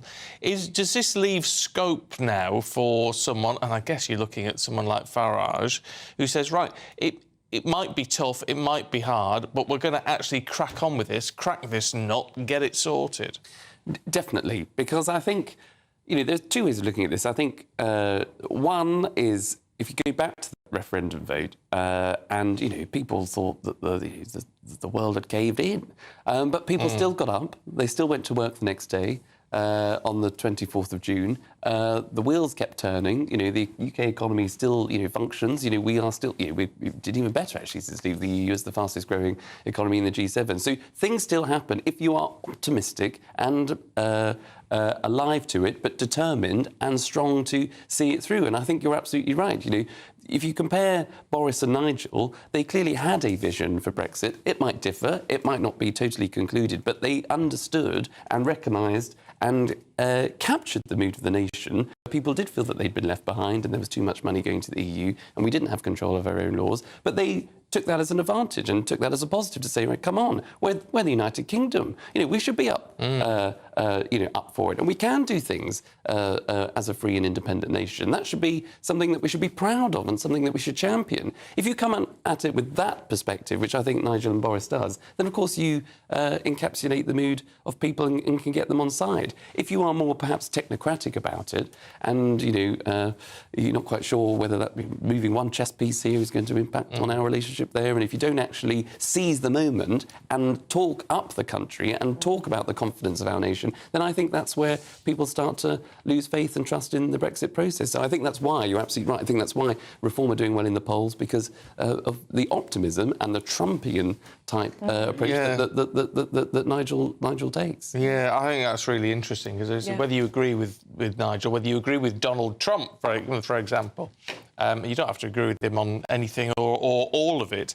But that very sort of positive approach does have an impact. Yeah. It does feel like in this country we've been sort of talking ourselves down for far too long. Well, there's been lots of doom and gloom, hasn't there? But on Rachel Reeves, even this week, when she's laying out her proposals for Heathrow and for the Oxford-Cambridge corridor, very Trumpian in her language, very positive and full of excitement and hope.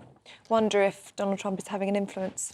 Yes, could well be. I don't know if I quite believe she needs to maybe work on her performance a little bit to try and convince her she actually is full of hope. Charlie, thanks very much indeed. Good to see you. Good morning. Yes, very good. Our poll of the day today, do you trust the government not to unpick Brexit? Well, you can get involved by scanning the QR code on your screen now, or you can head to gbnews.com/poll. As always, the final result will be announced in Martin Daubney's show later on this afternoon. It will.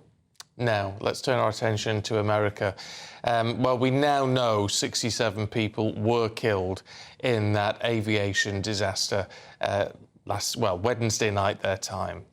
Tragedy hit when a passenger plane and a military helicopter collided mid-air while descending at Reagan National Airport. Now, it's unclear what caused the crash, but experts think the helicopter pilots may have been given warnings by air traffic control, but they were looking at a different plane. That's at least a possibility. Well, Donald Trump has held a briefing in the White House press room for the first time since returning to office.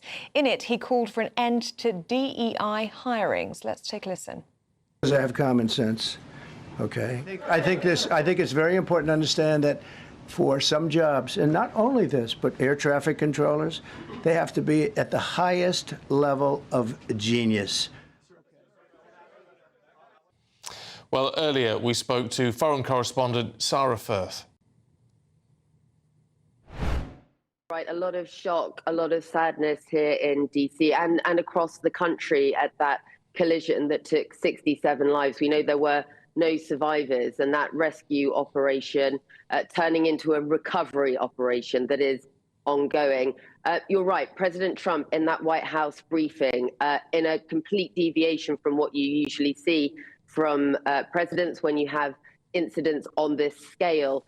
By his own admission, speaking about opinions, not facts on the investigation, about what could have happened, talking about the potential for DEI, the diversity, equity and inclusion programs, he said could be part of the problem. He also pointed fingers at the previous administration.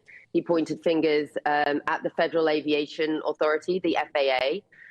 So it's important to note that at this point, despite President Trump, coming out with those opinions, but looking for answers, looking for fast answers, I think it's fair to say that at this point in the investigation, we don't actually know the cause of the collision. That remains unclear, and the investigation is in the very early stages right now. How difficult does this make it for the NTSB in their investigation of this when it has already become a politicised matter? I think what we've heard from all those first responders that are on the scene, the NTSB, Stephen, as you said, who are heading this investigation, they're just very focused now on trying to get those very complex answers as to what exactly happened. Now, you've had investigators come out and say that they've recovered both of the black boxes, both from the American Airlines passenger flight and from the US military Black Hawk helicopter that were downed in the Potomac. So once those black boxes are looked over by investigators, you'd imagine there will be a lot more answers to exactly what went down in the moments leading up to that. Now, at 15 minutes past 7, the Princess of Wales is following in the footsteps of the King and Princess Diana by becoming patron of Tai Hafan Children's Hospice. Her visit yesterday marked her first time in Wales since undergoing cancer treatment. Well, our royal correspondent Cameron Walker has all the details of what was a pretty eventful day for Catherine.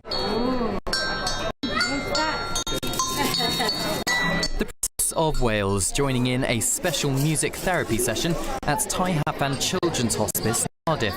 She's arranged a donation of musical instruments so more children can benefit from sessions. Have you played any of the instruments? Have you tried this? Tai Hafan supports the well-being of children with life-limiting conditions, as well as their families. 4-year-old Maggie's brother, Felix, receives care from the hospice. And the princess painted her hand, part of the hospice's holistic approach to supporting families. Then it was Catherine's turn. Maggie enlisted her older sister, Lottie. It's huge. Next, she visited the garden to look at memorial stones, carved with the names of children who've passed away at Tai Hafan. Their names have been specially converted into bird sounds using a kind of Morse code. The princess is following in the footsteps of the King and Princess Diana. She was Tai Hafan's first patron, who, the charity says, was instrumental in fundraising for the build of our hospice. The princess also visited the Welsh knitwear and sock manufacturer Corgi in Carmarthenshire. The company makes socks for the King, and Carrie Jones, the daughter of the co-owner, gave the princess a gift. We gave her a cashmere wrap for her mum for her birthday, and we gave her a cashmere zip-up jacket. The princess made the unusual move to order her convoy to stop so she could speak to locals who'd gathered. Lily Rose was particularly taken with the princess, throwing her a toy banana. The Princess of Wales is continuing a gradual return to public duties and choosing Wales as her second solo engagement of the year, according to a royal source, signals the love she has for the nation and its people. Cameron Walker, GB News. She's just got it. Oh, she does. She's just got it. I mean, she just comes across as so lovely, especially with those children. It makes such a difference. Yeah. To, maybe not to them so much, but to their parents and families who are, going through hell, frankly, knowing their child has a life-limiting condition. Yeah. I just think it's marvellous when a lot of people criticise the royals, as we know, but when you see what they do, the real impact they have, just with things like that, I just think it's incredible. Yeah. Good on her. And Catherine has a gift, doesn't she? She just has a way about her, especially with children, that is just so gentle and kind. And yesterday there was a beautiful video of her at the 3 Range Rovers. Obviously, she has to move about in a convoy. The 3 Range Rovers pulled up and she jumped out of her seat and kind of ran over to speak to the children. It's just so It's lovely, nice, isn't it? You can tell she enjoys her work as well. Oh, well, good on her. Well done, Mum. Right, let's see what the weather's going to do for you. Here's Honor.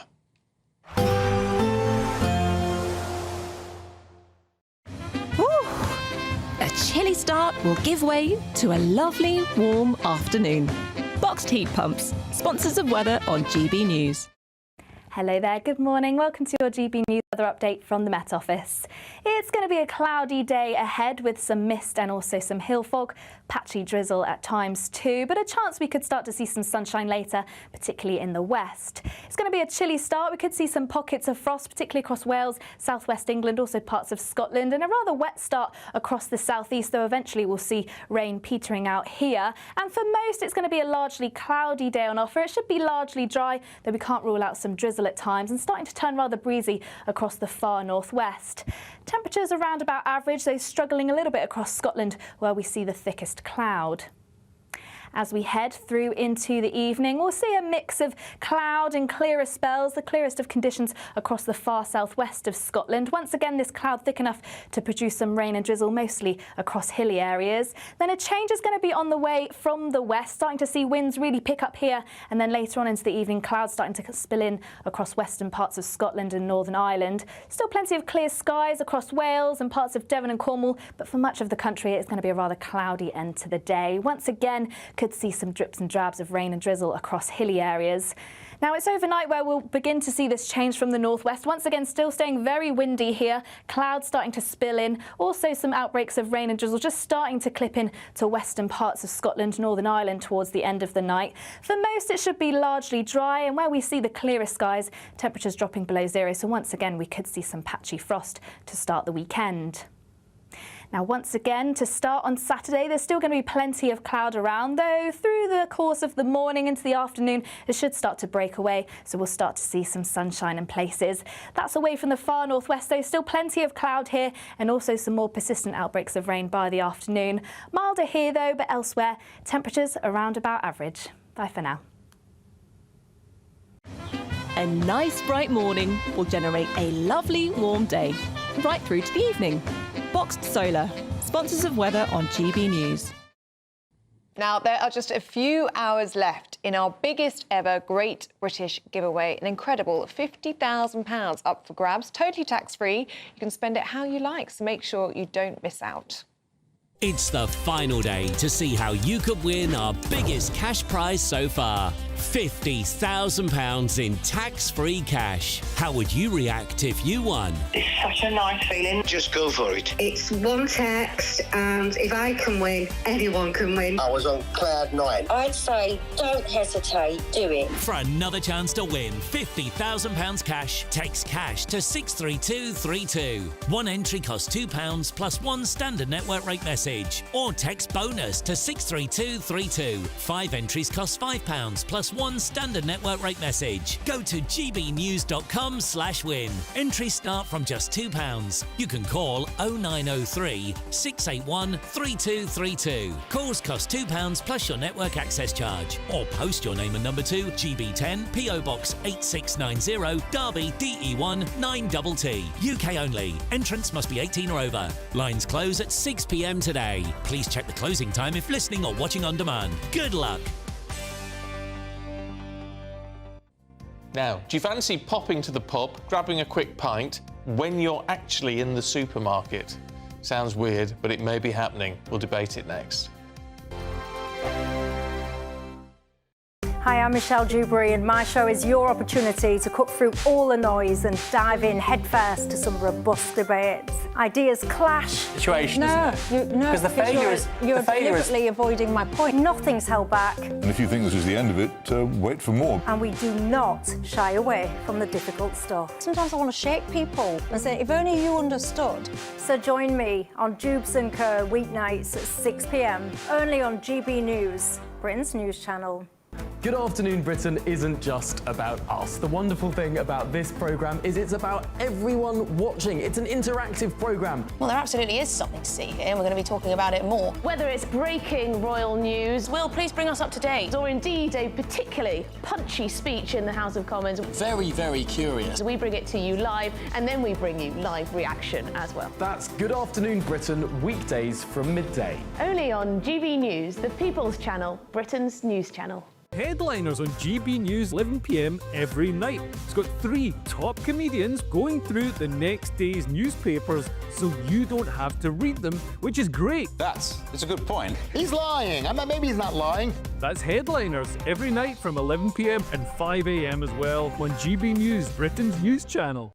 We're proud to be GB News, the People's Channel, and as you know, we always love to hear your views. Now, there's a new way of getting in touch with us at gbnews.com/yoursay. By commenting, you can be part of a live conversation and join our GB News community. You can even talk to me, Bev Turner, or any of the members of the GB News family. I'm Christopher Hope. From pop stars to politicians, I'll interview anybody in a pub who's got a political opinion. Join me every Friday on Spotify, Apple Podcasts, YouTube or gbnews.com, or wherever you get your podcasts. This is GB News, the People's Channel. Join me, Camilla Tominey, for a frank and honest discussion with those in power that cuts through the spin and gets to the heart of the issues shaping our nation. You haven't confirmed that you want to stand as leader, but you haven't ruled it out either. This report basically says that he's not fit to stand trial. Is he indecisive? Incompetent? I deliver the dose of reality Westminster needs. That's the Camilla Tominey Show at 9:30 every Sunday on GB News, the People's Channel, Britain's news channel.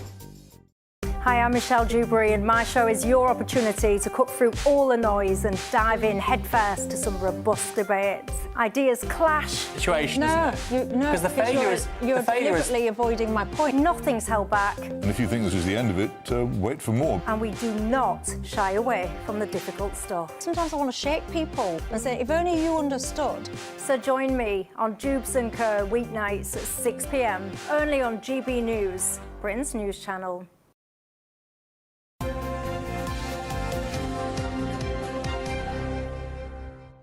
7:25. Now, the supermarket chain Lidl have won a legal battle, which means they can open their first ever in-store pub. Yes, residents in Dundonald, near Belfast, will soon be able to drink while they shop.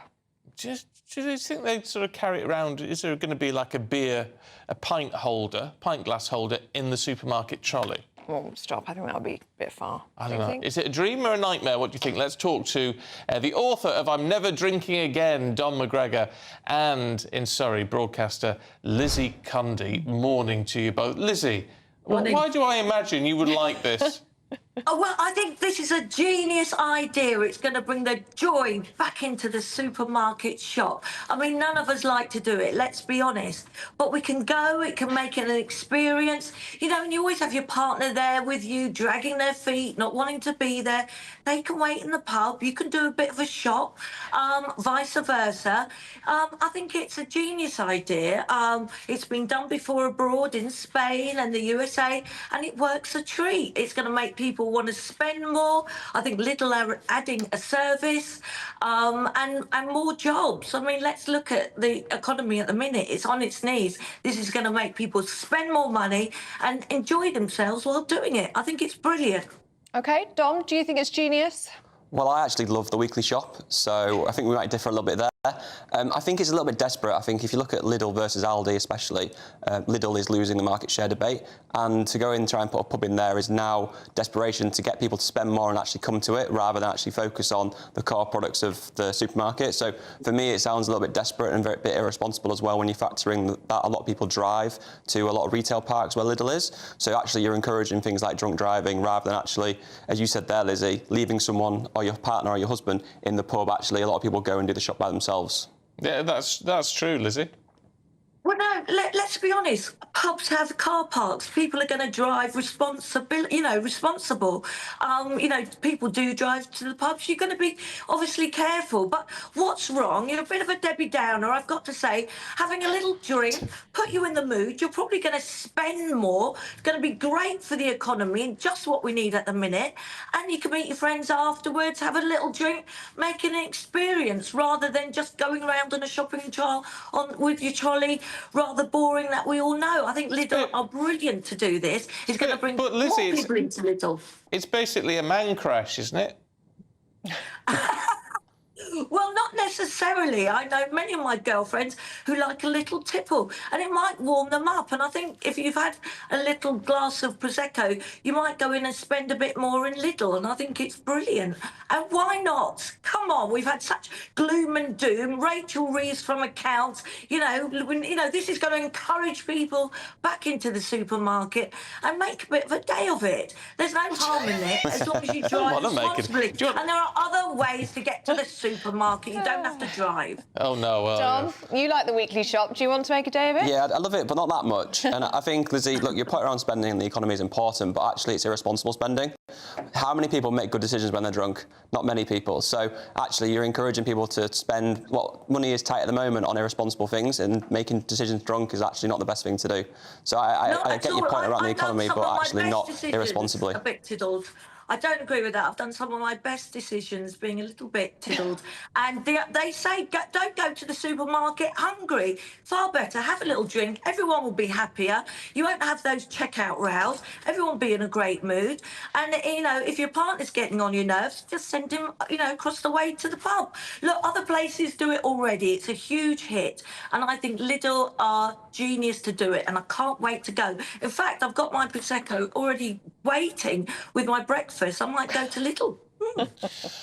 Yeah, I'm sort of, yeah. From a public health perspective, what do you think about encouraging people to drink whilst doing their weekly shop? I mean, as British people, we drink a lot as it is. Yeah, we drink too much. And I think when it comes to things like public health and actually safety as well, we've seen a lot of fights happening in our aeroplanes at the moment. So actually, are we going to take the fights from actually on the street into Lidl as well? So I think we can't trust a lot of people when they're drunk, and actually encouraging more points of drinking is not a good thing for health and for safety. OK. I totally disagree. It's going to make the shopping experience far more fun. And if your partner's getting on your nerves while you're shopping, he can just tootle off and have a nice pint. Nothing wrong with it. Please, come on, we need a bit of fun. I think great for Lidl. I can't wait to go myself. You're very Debbie Downer today. I think it's a great thing.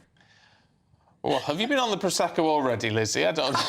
No, I'm about to do a nice brunch, actually, and I've forgotten the orange juice, so I'm going to have to go to Lidl myself in a minute. No, I mean, they say don't go supermarket shopping hungry, but with a little drink... So don't go sober There's not going to be either. any harm done, and I think it's going to, it's great for the economy. People are going to spend more money. We're going to have more fun doing it.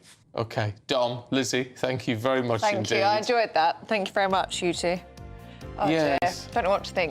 I'm not really sure if getting a bit piddled while you do shopping is going to make it a great, fun experience. You don't know what you're going to come home with. You'll be picking up all the wrong anything. ingredients.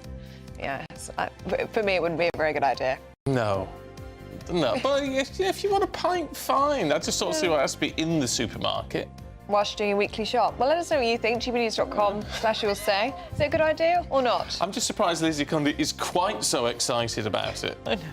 She really has grasped this one, doesn't she? She wants to go there with the girls, make a day of it. Make a day of the weekly shop, yes. I very much enjoyed that debate. Let us know what you think on that one. Do you want a night out, girls? Let's go, Aldi. Oh, dear. Do stay with us, still to come. Are we living in the Six Nations golden age? Well, Ada McGee will be here with that next.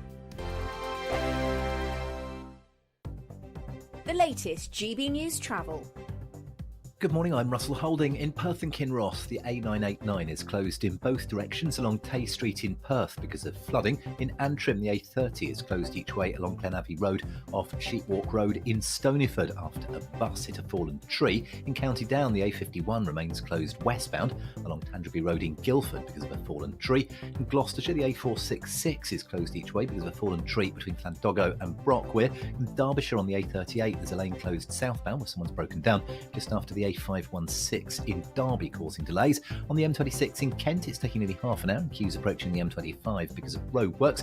Gatwick Express train services remain suspended between Gatwick Airport and Brighton after a landslip. And in Cornwall, the A30 is closed each way along Eastern Green in Penzance off the Cheyne-Moor roundabout after an accident.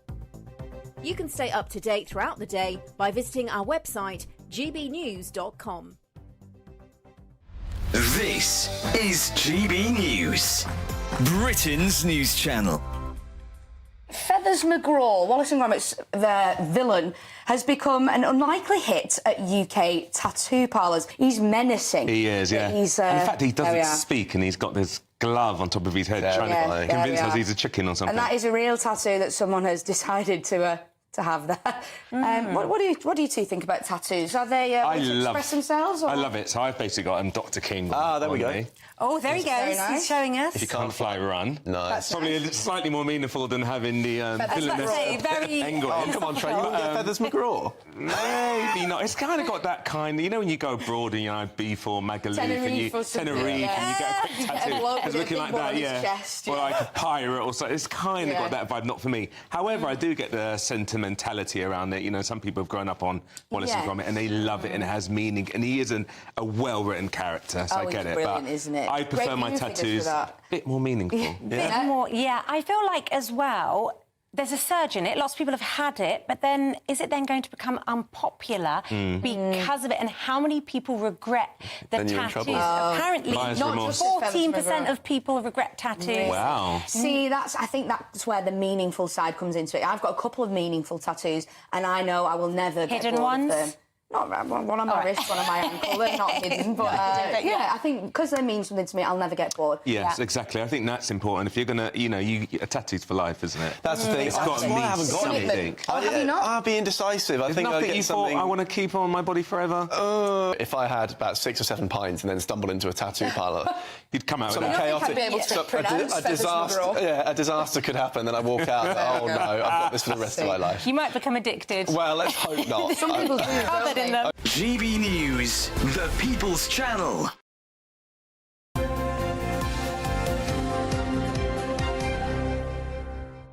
The Six Nations starts tonight. Aidan McGee's here to tell us all about it. Morning, Aidan. Morning. I'm excited about it, and I think Charlie Rowley was excited about it as well. But it's underway tonight, 8:15 from the Stade de France in Paris. Wales face France. I would expect France to win that. If you look at the situation with the favourites, I would think that it's difficult to see past France and Ireland. People are talking about this tournament as one for the ages, or maybe we've reached a golden age of rugby. Now, in this country, it's difficult to see that because we're looking at this subject through the prism of England's progress, and in recent years, it's not been too impressive. I mean, the 2003 World Cup win seems like generations ago. In fact, it is. They've not done much in recent times. They've lost their last 4 matches against Scotland. England in action tomorrow against Ireland at the Aviva Stadium in Dublin. That's a, let me get the time, 4:45 kick-off in Dublin. I don't fancy England's chances much there. They do have a new captain, Mauro Itoje, but the coach, Steve Borthwick, has to be under a bit of pressure now because the autumn internationals were none too impressive from an England perspective.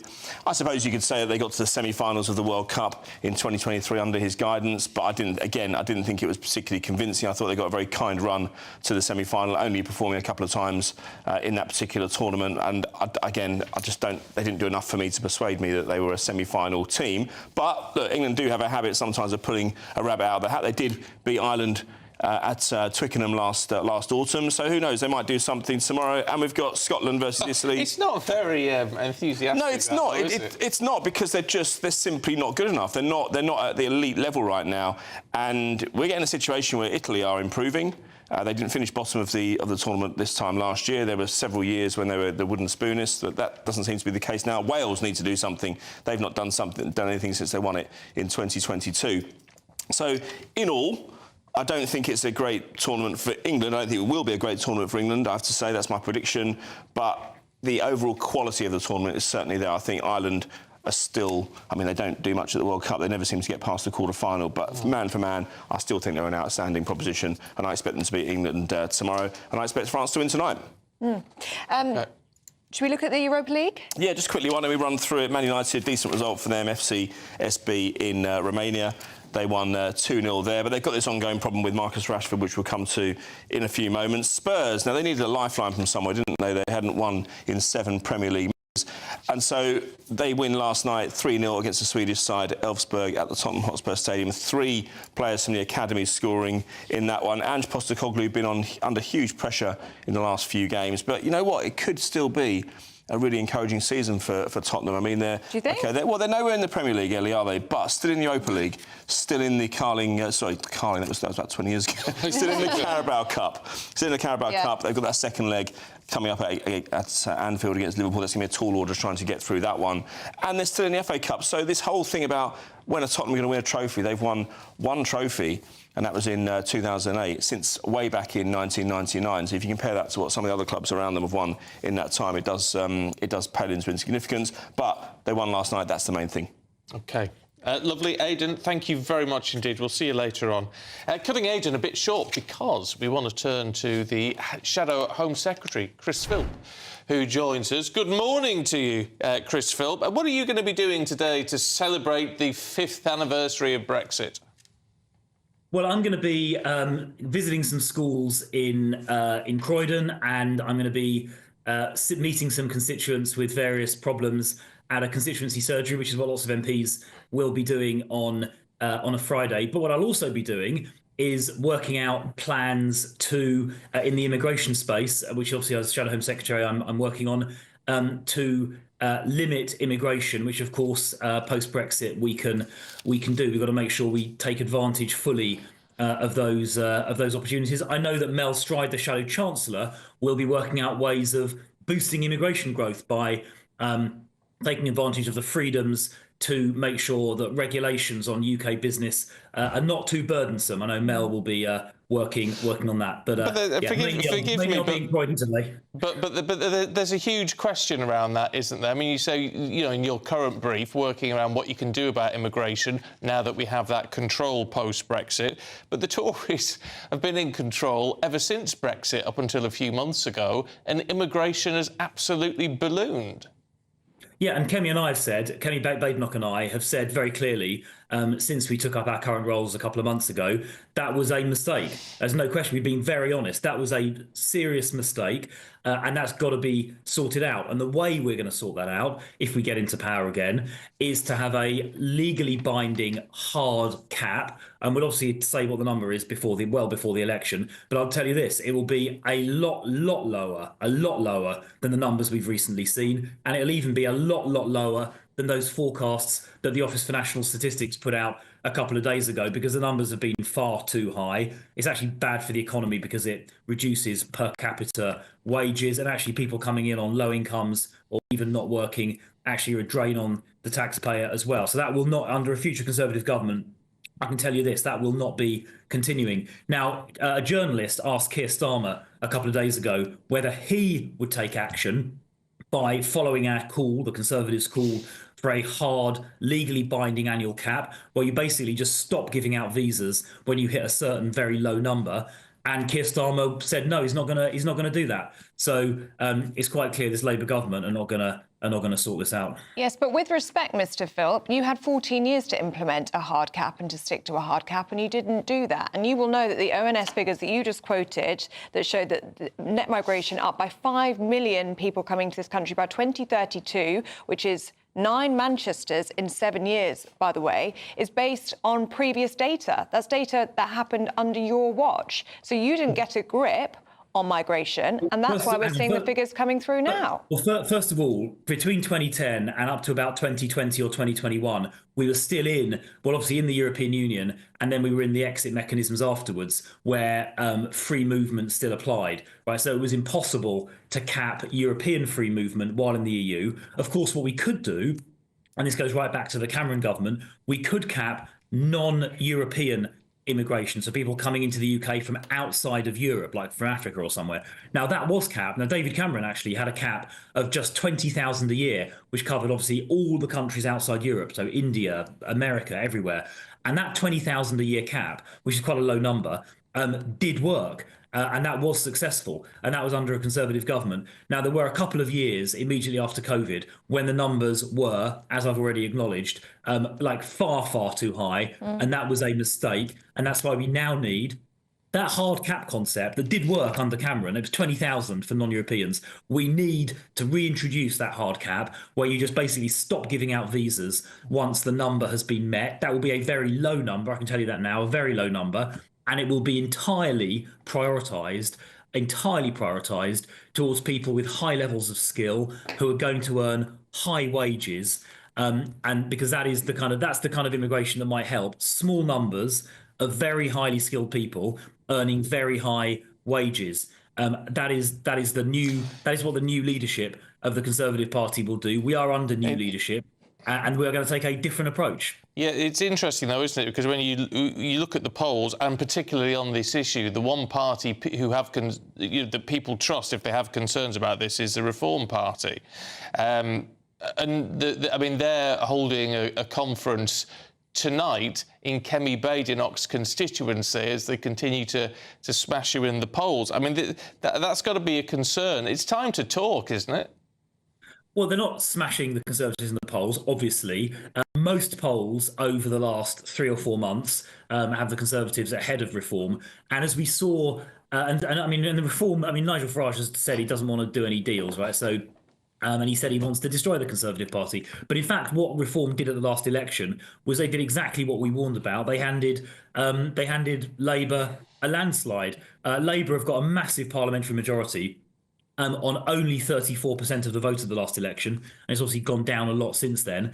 And because essentially in the number of seats where we might have retained a Conservative MP, Reform didn't win, didn't even come close to winning, but got enough votes to hand the seat to Labour. And we've now got left-wing, woke Labour MPs who won those seats because Reform took a few votes that would ordinarily be Conservative, let Labour in, and now they've introduced a bill yesterday, you probably saw, which completely cancels the Rwanda scheme.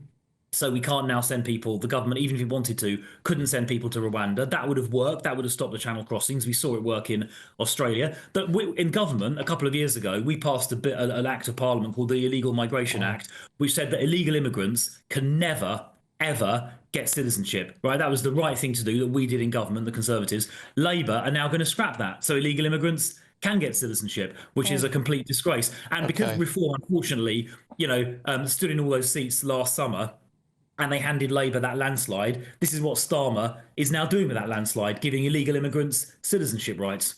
OK, Christopher, we're out of time, sadly, but good to talk to you today. Thank you. Thank you. Thank you very much. And actually, Labour's numbers on successfully deporting illegal migrants without a need for a Rwanda-style agreement is actually good, according to Home Office figures, this is. Number of illegal migrants removed from the UK jumped up by almost 24%. So just worth saying. We have run out of time, though, with Chris Philp. Yes, we have. Let's have a quick look at the forecast for the top European holiday destinations. Can't wait to get in that sea. Lovely and warm. Just like the feeling of having great travel insurance. All Clear Travel Insurance sponsors GB News Travel Destinations Forecast. Often breezy across the Canary Islands and heavy showers in Tunisia and Algeria, but elsewhere it is going to be largely settled, particularly across Greece and Italy. Plenty of sunny spells here, but as we move our way westwards towards the Mediterranean, this is where we're going to find the heavy showers. These could be thundery at times, and then out to the west, high pressure largely dominating, but it is going to bring some strong winds at times across Madeira and also Tenerife, where the best of the temperatures are, and elsewhere it is going to be largely settled into next week. All Clear Travel Insurance sponsors GB News Travel Destinations Forecast. Good Afternoon Britain isn't just about us. The wonderful thing about this programme is it's about everyone watching. It's an interactive programme. Well, there absolutely is something to see here, and we're going to be talking about it more. Whether it's breaking royal news, Will, please bring us up to date. or indeed a particularly punchy speech in the House of Commons, Very, very curious. we bring it to you live, and then we bring you live reaction as well. That's Good Afternoon Britain, weekdays from midday. Only on GB News, the People's Channel, Britain's news channel. Join me, Camilla Tominey, for a frank and honest discussion with those in power that cuts through the spin and gets to the heart of the issues shaping our nation. You haven't confirmed that you want to stand as leader, but you haven't ruled it out either. This report basically says that he's not fit to stand trial. Is he indecisive? Incompetent? I deliver the dose of reality Westminster needs. That's the Camilla Tominey Show at 9:30 every Sunday on GB News, the People's Channel, Britain's news channel. I'm Christopher Hope. From pop stars to politicians, I'll interview anybody in a pub who's got a political opinion. Join me every Friday on Spotify, Apple Podcasts, YouTube or gbnews.com, or wherever you get your podcasts. This is GB News, the People's Channel. We're proud to be GB News, the People's Channel. And as you know, we always love to hear your views. Now, there's a new way of getting in touch with us at gbnews.com/your say. By commenting, you can be part of a live conversation and join our GB News community. You can even talk to me, Bev Turner, or any of the members of the GB News family. This is Britain's Newsroom, where your voice matters. It's just astonishing. With expert analysis and honest opinion, we don't just keep you informed. We bring you unique perspectives you won't see anywhere else. Can't argue with any of that. When the news happens, it happens here. On Britain's Newsroom, weekdays from 9:30 a.m. Only on GB News.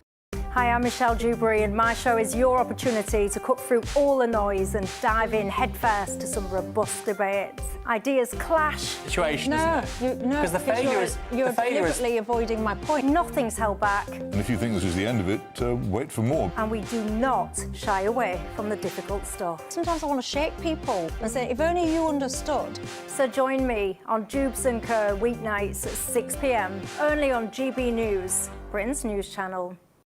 It's Patrick Christys tonight, and here we do things differently. It's explaining the absolute madness of this, doesn't it? It's explosive. I mean, this is very good. It's lively. 850. Your government sat there, Sean, and it did nothing. It's controversial. And the Middle East has been in turmoil since before I was born. It's everything you need to kickstart your evening. Everyone's had their Weetabix tonight. I love to see it. That's Patrick Christys tonight, weeknights from 9 p.m. Only on GB News, the People's Channel, Britain's news channel.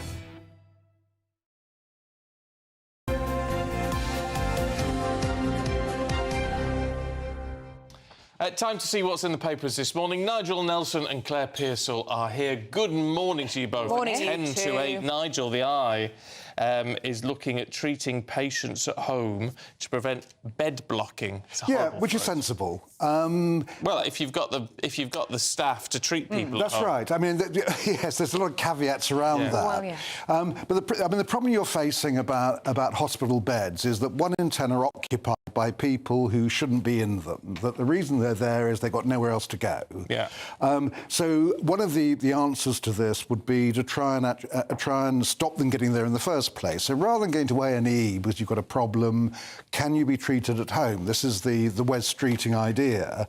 What you would do then is you would have urgent community response teams, and what these would do, these would be medics. They'd go out there, they'd treat you at home, and save you going to an A&E. Now, obviously, if it was a real emergency, you would end up in A&E. What it's going to need, of course, extra funding. Staff. Yeah, and it's going to need the staff to go with it. So the principle is right. It's a question of putting it into practice. Why don't we go back? I hate to sound old-fashioned, but even when I was young, there were nursing homes. You got shipped out into a nursing home for your recuperation. You do, but I mean, the trouble is that you can't get into a nursing home. They're overloaded, they're underfunded. I mean, part of this proposal is you would give extra funding to local government who tend to run social care and try and do it that way. But you're absolutely right. I didn't mean not a nursing home where you would set it, but like they were like little hospitals. They were community hospitals. They got laying-in hospitals, which was a step down from hospital. Before you went home, you went in. There was a great hospital in Dartford that used to do that, the Livingston Hospital, which was absolutely fantastic for that kind of almost respite care. The in-between, didn't trust somebody to go home immediately. But those, again, are just underfunded. They've been closed down in favour of the general hospitals. And this all sounds very nice on paper, but where are you getting the people to go and be community responders, emergency community responders at home? Where are they coming from?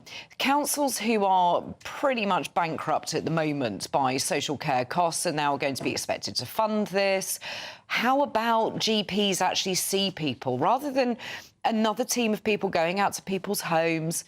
Most people can't get to see a GP in the first place. Which is why it's a good idea to try and treat them at home if you can. But what about everybody else? So you're going to have all of this emphasis going on those people who should be kept out of hospital. And I agree that we need to look at it. However, most people just need to be able to get an appointment to look after their general health, and they can't get one. I think that we need to look at primary care and what is going wrong with those people. What is going wrong at that stage? Because you may actually find if you sort out the GP crisis, you sort out the appointment crisis there, you would stop an awful lot of people having to go to A&E and bogging up the system then. Well, talking about keeping healthy, Claire, in the last minute, should we look at how hitting the gym could help to stave off dementia? Allegedly, this improves a part of the brain that will stop you getting dementia. So a little bit of activity and exercise. I think we should try it out on Nigel. I think we should encourage him to go I to hate the to gym. say it's too late, because this is if you do the exercise before 50. I know, I'm beyond that, so that's the end of that. The ship has sailed. Yeah, and I'm afraid I didn't go to the gym either. But isn't this... we need to encourage people, though. It's all about encouraging people when they're young, isn't it? This is the issue. I mean, it's obviously a good idea. Yes, I mean, do exercise, do all the things, but the trouble is that it's finding the time to go and do it. And life gets in the way. Yeah, it does a bit, yeah. And it's a bit rainy and cold and you just want to go home, you don't want to go to the gym after It's hard, isn't it? But it does make you feel good afterwards. Does the it? endorphins. Oh, it does, yes. I always think that. Do you now? Convincing. Right, you two, sorry it was short and sweet, but we've got a great long segment with you next hour, so we look forward to that. Let's have a look at the weather.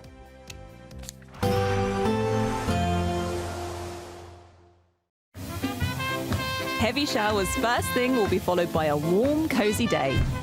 Boxed boilers, sponsors of weather on GB News.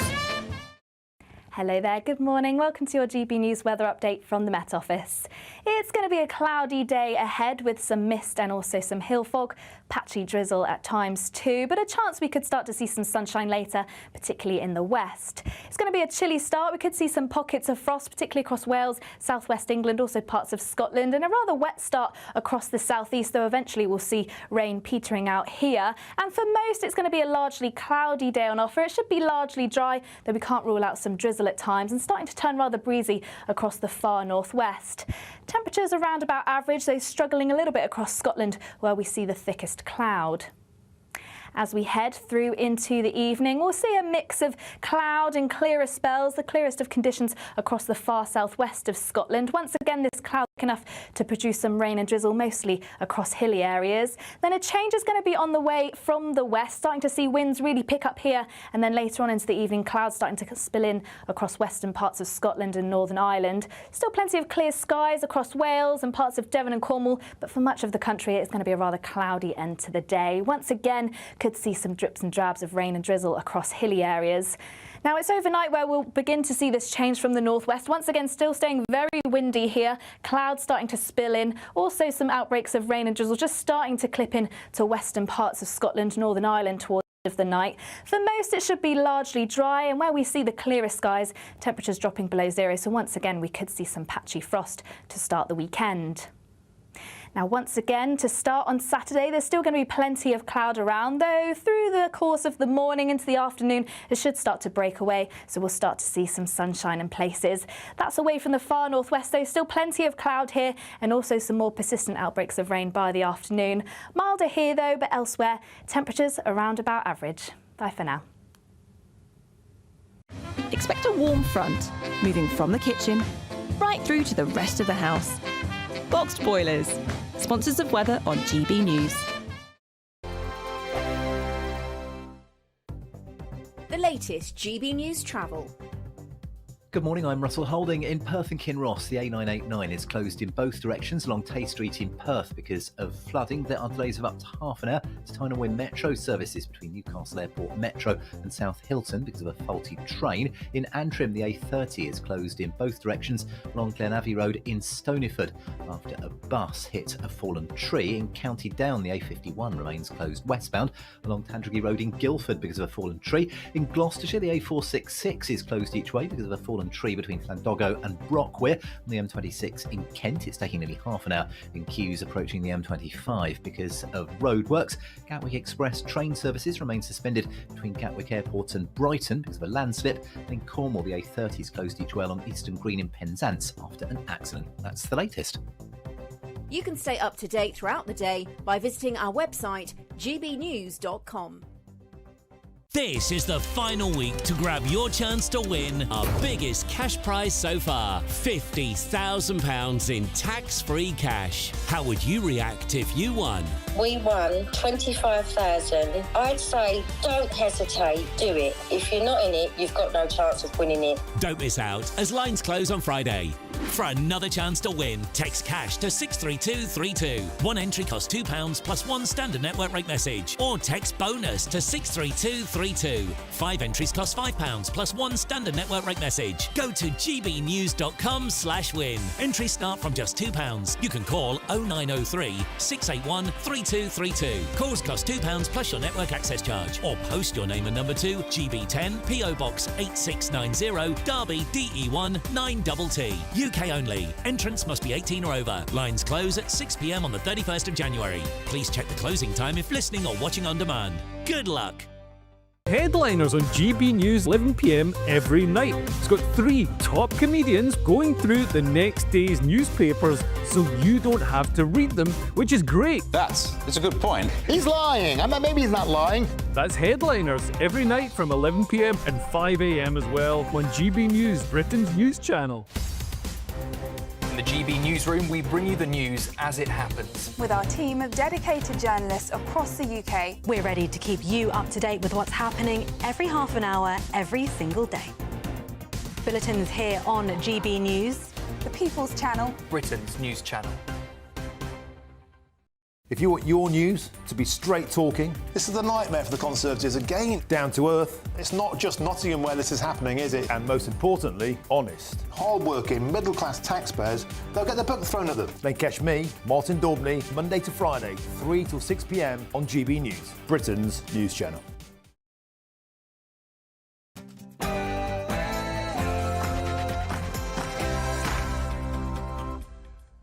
Good morning. A momentous day as Brexit turns 5. On the 31st of January 2020, Britain made history by regaining sovereignty from the European Union. We are leaving the European Union. For many people, this is an astonishing moment of hope, a moment they thought would never come. Well, all these years later, where's that hope gone? Is Brexit's true potential yet to be unleashed? Well, the architect of Brexit thinks so. What Brexit gives us is the tools to solve those problems, and unfortunately we haven't used them as well as we could have, and it seems like the Labour Party is going to use them even less well. Well, all day on GB News we'll have special coverage remembering why Britain voted leave.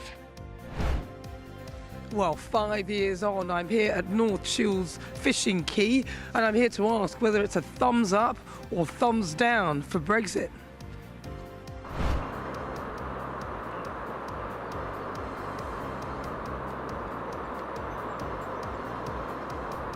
Five years on from Brexit, Northern Ireland still has political uncertainty, with 300 of its laws being decided by Europe. Well, Scotland famously voted unanimously its councils to remain as part of the EU. How does Scotland now feel 5 years on? Is it a case of deeper regret, or I told you so? Well, earlier we heard from Fire and Policing Minister Diana Johnson. We are not joining the single market, we are not joining the customs union, we're not bringing back freedom of movement. Well, that's after Dame Priti Patel, Shadow Secretary for Foreign Affairs, promised that the Conservatives aren't giving up on Brexit. Tell you now what I will do and what my party will do is that we'll stand up for Brexit. We'll stand up for the British people that voted to leave the European Union. Also today, tragedy in Washington, the deadliest aviation disaster in the state since 9/11. 67 people are confirmed to have died, but the president wastes no time blaming his predecessors. I have common sense, okay? I think it's very important to understand that for some jobs, and not only this, but air traffic controllers, they have to be at the highest level of genius.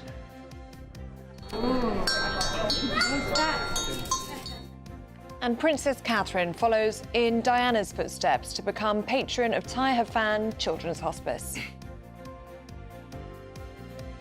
Good morning. Marcus Rashford should be ashamed of his situation at Manchester United. That's the verdicts of not one, but two Old Trafford legends. We'll reflect on last night's Europa League action and look ahead to the Six Nations in rugby, which gets underway in Paris tonight. Hello, good morning. After some rain overnight, that'll eventually clear its way off to the southeast, allowing some sunshine to develop, but not for everywhere. Stay tuned and I'll be here with all the details. It's just gone 8 o'clock. I'm Stephen Dixon. I'm Ellie Costello and this is GB News Breakfast.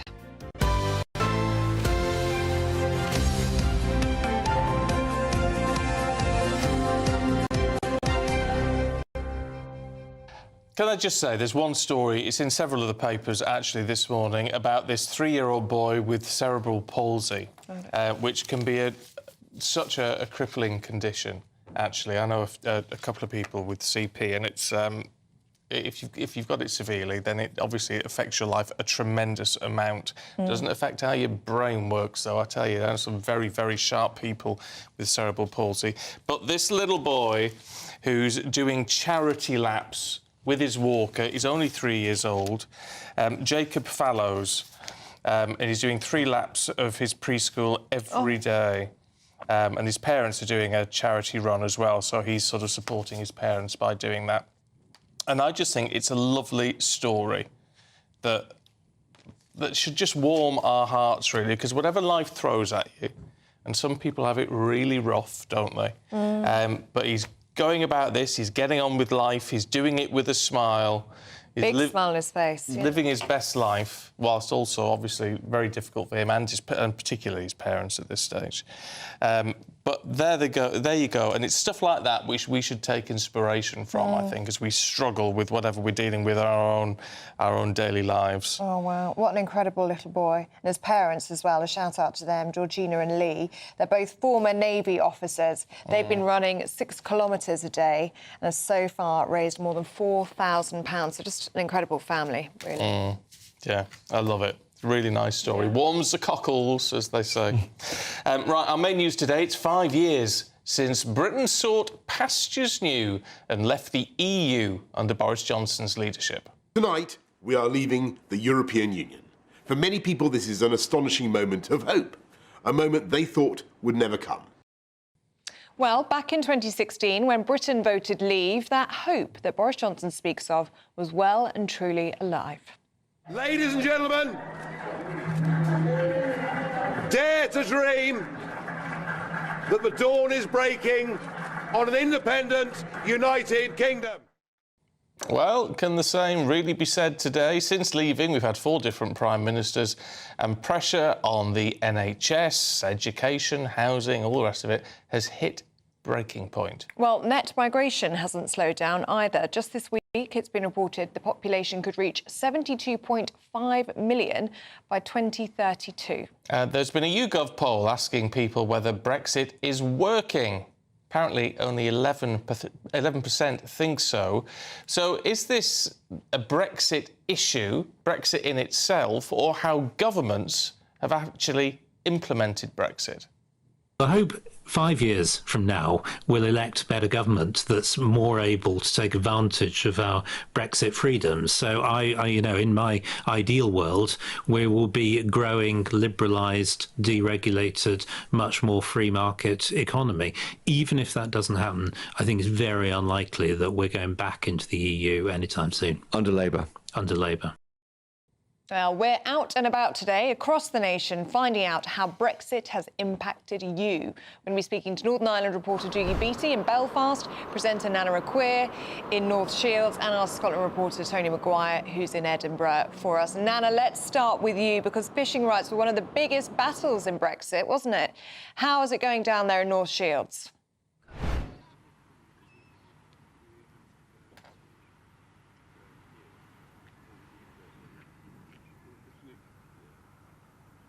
Oh, well, I've got to say, I'm here at North Shields Fisheries, and I've been asking everybody, has Brexit been a good thing or a bad thing? Well, joining me now, Andy Dixon, 55 Fisheries. Why is it called 55 Fisheries? We were previously Cali Fisheries for 30, 40 years, and we did a management buyout 4 or 5 years ago, around about the Brexit time.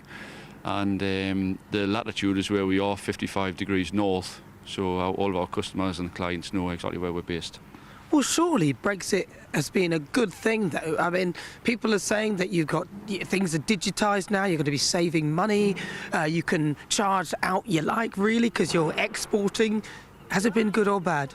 It's been bad, the exact opposite. It hasn't worked out as the government promised, anyhow. Locally here in North Shields, which is all I can speak about, it's been a bit of a disaster.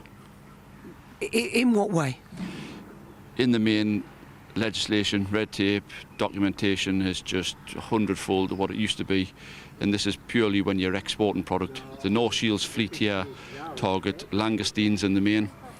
The market for your langoustine is France, Spain, Italy in the main. There are other markets, but the best price is there. From the moment Brexit happened, for 3 or 4 months, we couldn't literally send anything. You're dealing with a product that has a 4 or 5 day shelf life. Once we managed to go, I think it was April of the same year, so 4 months later, the costs that hit us then still remain now. This is ultimately costing the fishing fleet somewhere between 30 and 50 pence for every single kilo of prawns, langoustines landed today. But what about we can keep our own fish, surely? Then we don't have the EU sort of fishing in our waters. It hasn't affected us here locally. I believe other parts of the UK have been affected or possibly benefit now. We don't get a visiting fleet of European vessels here. We used to see a couple of Dutch vessels. They no longer come even now. So we don't have any visiting fleet from mainland Europe into North Shields locally, so that hasn't affected us at all. But can't you charge them more, though, for exporting? If you're exporting something, you're no longer bound by the shackles of the EU pricing structure. Can't you just charge them more money? No, ultimately not, because they can also buy the same product from within the EU. So the Dutch fleet, the Danish fleet, the French fleet, they all catch langoustine. So they have a head start on the UK market. We believe in the UK that the langoustine here is the best. It's the sweetest flavoured. But we're not only talking about langoustine here. There's crab and there's lobster and all these things where the markets are best in mainland Europe, where we need to go for price. It's costing us daily. It's costing the fishermen daily. Did you vote to leave or remain? I was a Brexiteer, and I voted mainly because of the red tape surrounding the UK industry and North Shields in particular. If you phoned if you phoned the authorities in the past prior to Brexit, it was all Brussels got the blame for everything, or nobody could answer a question, whether it was on a fish size, a mesh size, a gear, anything, legislation, it was Brussels, Brussels, Brussels. That was my main thought, that we move away from Europe, we can decide and set our own destiny, and nothing's changed on the legislative side, and we're just being affected by cost. So if you could have that vote again, would you vote to stay or leave? I would change in a heartbeat, and I would be a Remain. Really? So would you rather then that this Labour government push towards closer ties with the EU then in terms of fishing?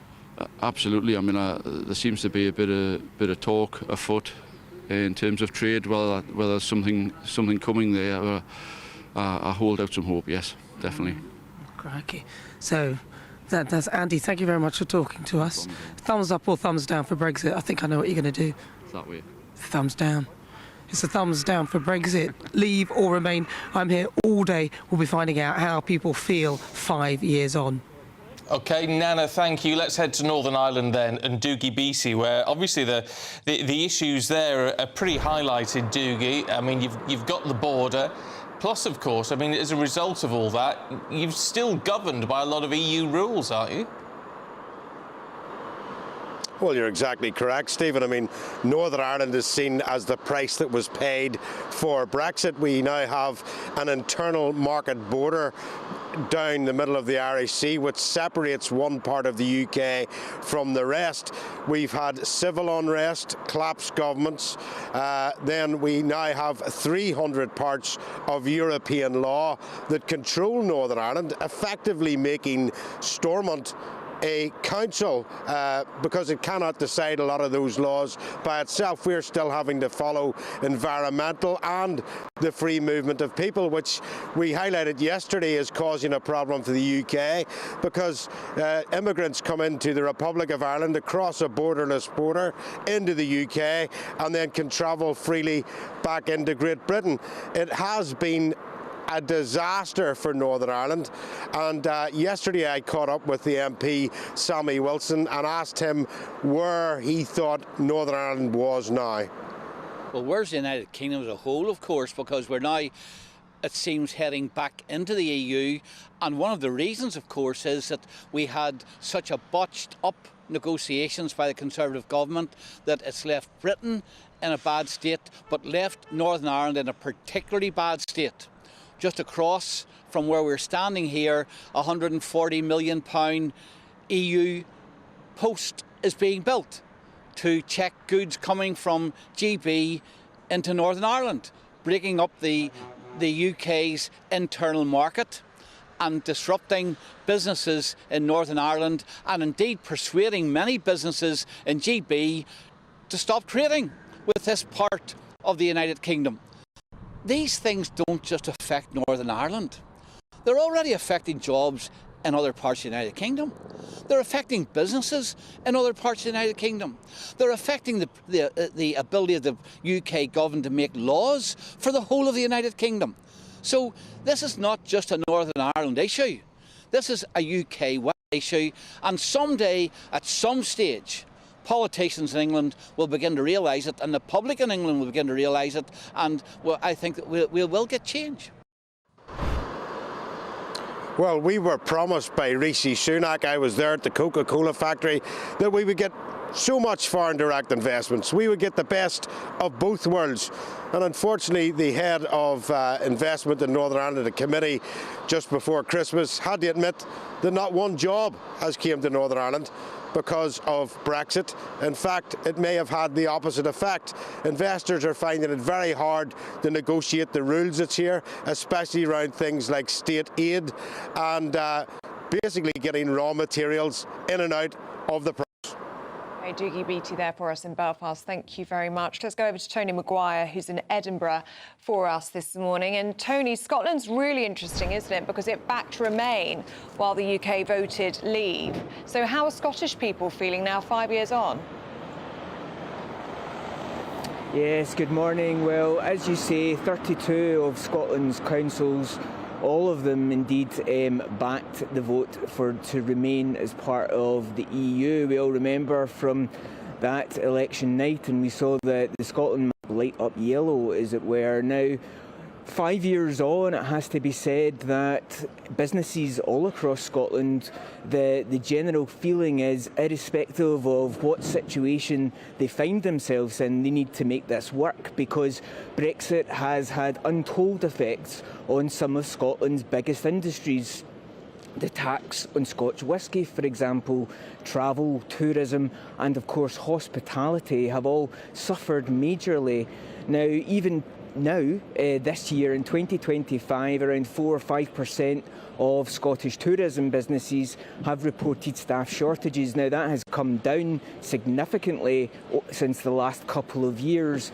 But if we go back a couple of years in the summer, up in the Highlands, various attractions had to close, restaurants had to go down to 3 nights a week, and that has untold effects on the Scottish economy. Indeed, it was estimated just this week that about 4 billion has been wiped off of the Scottish economy as a result of Brexit. Now, in light of all of this, we should say that with the Scottish Government having been an SNP government through since the vote, of course there's the huge part of the public discourse is around the regrets over Brexit, and indeed that has been a driving force in the conversations that have been had.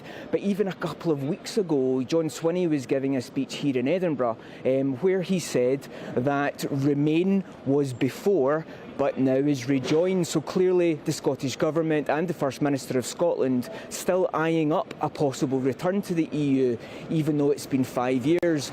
But irrespective of how Scotland people might feel having voted against Brexit, the general consensus, having spoken to innumerable small business over the last few years, has been that they just want to make the best of it, whatever situation they find themselves in.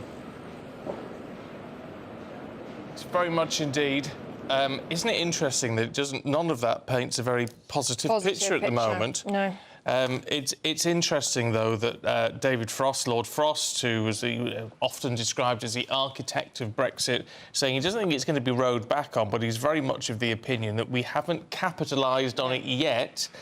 And, of course, he has no confidence that the Labour government will capitalise on it any further. But then when you listen to Boris Johnson and you listen to Nigel Farage 5 years ago, you hear that hope and that optimism, and certainly from Farage you can hear the excitement of this new dawn. And how many people actually think we've realised any of that? Let us know if that's you. gbnews.com/yoursay. We are asking today in our poll of the day if you trust the government not to unpick Brexit, because they are looking at sort of closer ties. They admit closer ties with the EU, but not a back door, they say, into Brexit. Do you trust them on that? We'll bring you live results throughout the course of the day. Final result later on this afternoon. And if you want to take part, go to gbnews.com/poll. Now let's get a check on the weather with Honor.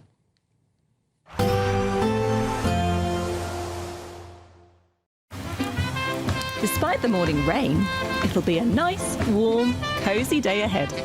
Boxed heat pumps, sponsors of weather on GB News. Hello there, good morning. Welcome to your GB News weather update from the Met Office. It's going to be a cloudy day ahead with some mist and also some hill fog, patchy drizzle at times too, but a chance we could start to see some sunshine later, particularly in the west. It's going to be a chilly start. We could see some pockets of frost, particularly across Wales, southwest England, also parts of Scotland, and a rather wet start across the southeast, though eventually we'll see rain petering out here. And for most, it's going to be a largely cloudy day on offer. It should be largely dry, though we can't rule out some drizzle at times, and starting to turn rather breezy across the far northwest. Temperatures around about average, though struggling a little bit across Scotland, where we see the thickest cloud. As we head through into the evening, we'll see a mix of cloud and clearer spells, the clearest of conditions across the far southwest of Scotland. Once again, this cloud thick enough to produce some rain and drizzle, mostly across hilly areas. Then a change is going to be on the way from the west, starting to see winds really pick up here, and then later on into the evening, clouds starting to spill in across western parts of Scotland and Northern Ireland. Still plenty of clear skies across Wales and parts of Devon and Cornwall, but for much of the country, it's going to be a rather cloudy end to the day. Once again, could see some drips and drabs of rain and drizzle across hilly areas. Now, it's overnight where we'll begin to see this change from the northwest. Once again, still staying very windy here. Clouds starting to spill in. Also, some outbreaks of rain and drizzle just starting to clip in to western parts of Scotland, Northern Ireland towards the end of the night. For most, it should be largely dry, and where we see the clearest skies, temperatures dropping below zero. So once again, we could see some patchy frost to start the weekend. Now, once again, to start on Saturday, there's still going to be plenty of cloud around, though through the course of the morning into the afternoon, it should start to break away, so we'll start to see some sunshine in places. That's away from the far northwest, though, still plenty of cloud here, and also some more persistent outbreaks of rain by the afternoon. Milder here, though, but elsewhere, temperatures around about average. Bye for now. There will be a light breeze in the morning, leading to a warm front. Boxed Heat Pumps, sponsors of weather on GB News. Good Afternoon Britain isn't just about us. The wonderful thing about this programme is it's about everyone watching. It's an interactive programme. Well, there absolutely is something to see here, and we're going to be talking about it more. Whether it's breaking royal news, Will, please bring us up to date. Or indeed a particularly punchy speech in the House of Commons. Very, very curious. We bring it to you live, and then we bring you live reaction as well. That's Good Afternoon Britain, weekdays from midday. Only on GB News, the People's Channel, Britain's news channel. Good Afternoon Britain, weekdays from midday. People living with obesity are people, and they deserve the right for treatment and care as much as anyone else. What we need to understand is that obesity is a chronic condition, or a disease, as some people call it. It's not a choice. And this is the bit that people really struggle with, is that people think this is a lifestyle choice and people have done this to themselves.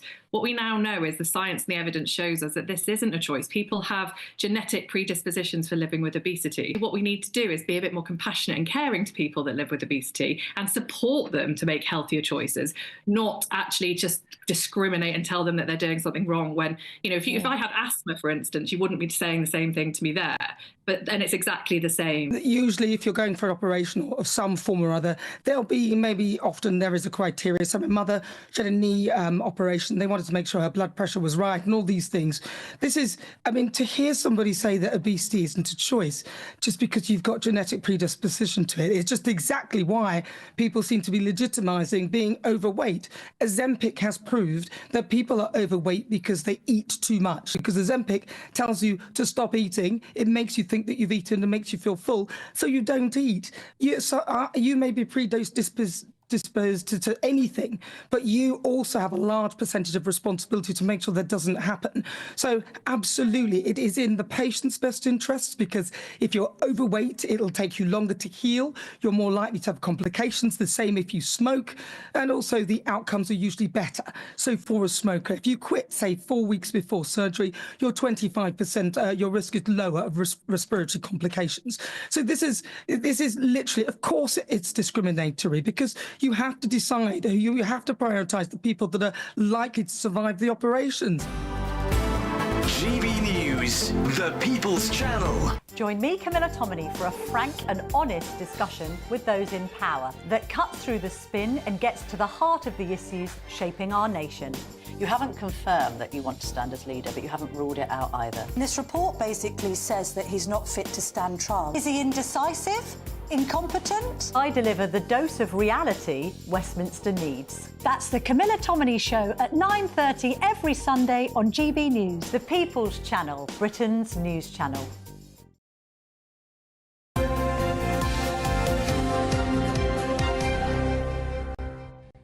24 now. Have you entered the Great British Giveaway yet? Well, imagine what you would do if you won. Well, Phil Cox received £10,000 in cash, an iPhone and shopping vouchers when he won just over a year ago. Now, he's using the money very wisely, we should say. And he joins us now. Good to see you, Phil. Yeah, hello.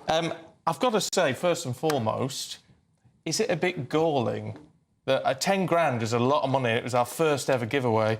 But now that it's 50 grand at the moment... I know, well, it's a win's a win, isn't it? Oh, I mean, a win is a win. You're not going to say no to £10,000, but yeah, obviously it's gone up a lot since then, but I still try to win. Quite right. Phil, you are famous. I recognise you from the advert. Really? Yes. Yeah, that's Do you right. get people stopping you in the streets saying, we know your face? One or two, I bet you particularly do. where I live. Oh, really? People stop me and say, "Oh, I know you from somewhere." We always say on these things, because you know it's tax-free cash, you can spend it. How do you spend yours? Well, I've still got half of it. It's gone towards the wedding that we're getting married in June. Oh, congratulations! Thank you. So yeah, that's been a bit. It's a big help then. Oh, absolutely, yeah. It's pretty much paid for all of it. Yeah. Oh, fantastic. So yeah, where are you getting married? In Harrogate. Oh, gorgeous beautiful. part of the world. Yes, nice hotel up there that we're getting married in. Oh, Lovely. Just was the wedding already planned, or did the money help sort of push you in that direction? The wedding was already planned the month before. Oh, right. Yeah, so I proposed in December and then I won in January. So yeah. Oh, perfect. So everything fell into place. It did, for yeah, you. yeah. It's really good timing. So I'd recommend anyone to have a go. Did you ever think you stood a chance? I mean, I know it's absolutely pot luck. It's it's a name out the hat sort of thing. But you enter these things, we all do it, don't we? And think, oh, it's not going to be me though. No, that's right. I didn't have a clue that I'd win. I've never won anything. I mean, everyone says that, but yeah. I generally hadn't won anything before the odd £5 on the lottery. So it was a shock, complete shock, when I got the phone call. Yeah, so tell us about that moment. So the phone rang, and Yeah. was it a withheld number? I mean, No, it was a mobile number, and Yeah. I was just driving to work. I was just pulling out the driveway, and the phone rang, and I picked it up, and I was this guy saying, "Oh, is that Phil?" And I'm going, "Yes." And he wanted to confirm all my details, and I'm like, "Oh, this is a wind-up. I'll stay on the phone just to see how this is going to pan out." But it obviously was true. They said, "Well, we'll email you, and then it'll be on the website, so check the website in half an hour, and then you'll know it's genuine." And that's it. Went from there, and I couldn't quite get over it, so I went to work and was like, I just want some money. Oh, it's a great feeling. That is the thing that I was thinking about, being a tight northerner.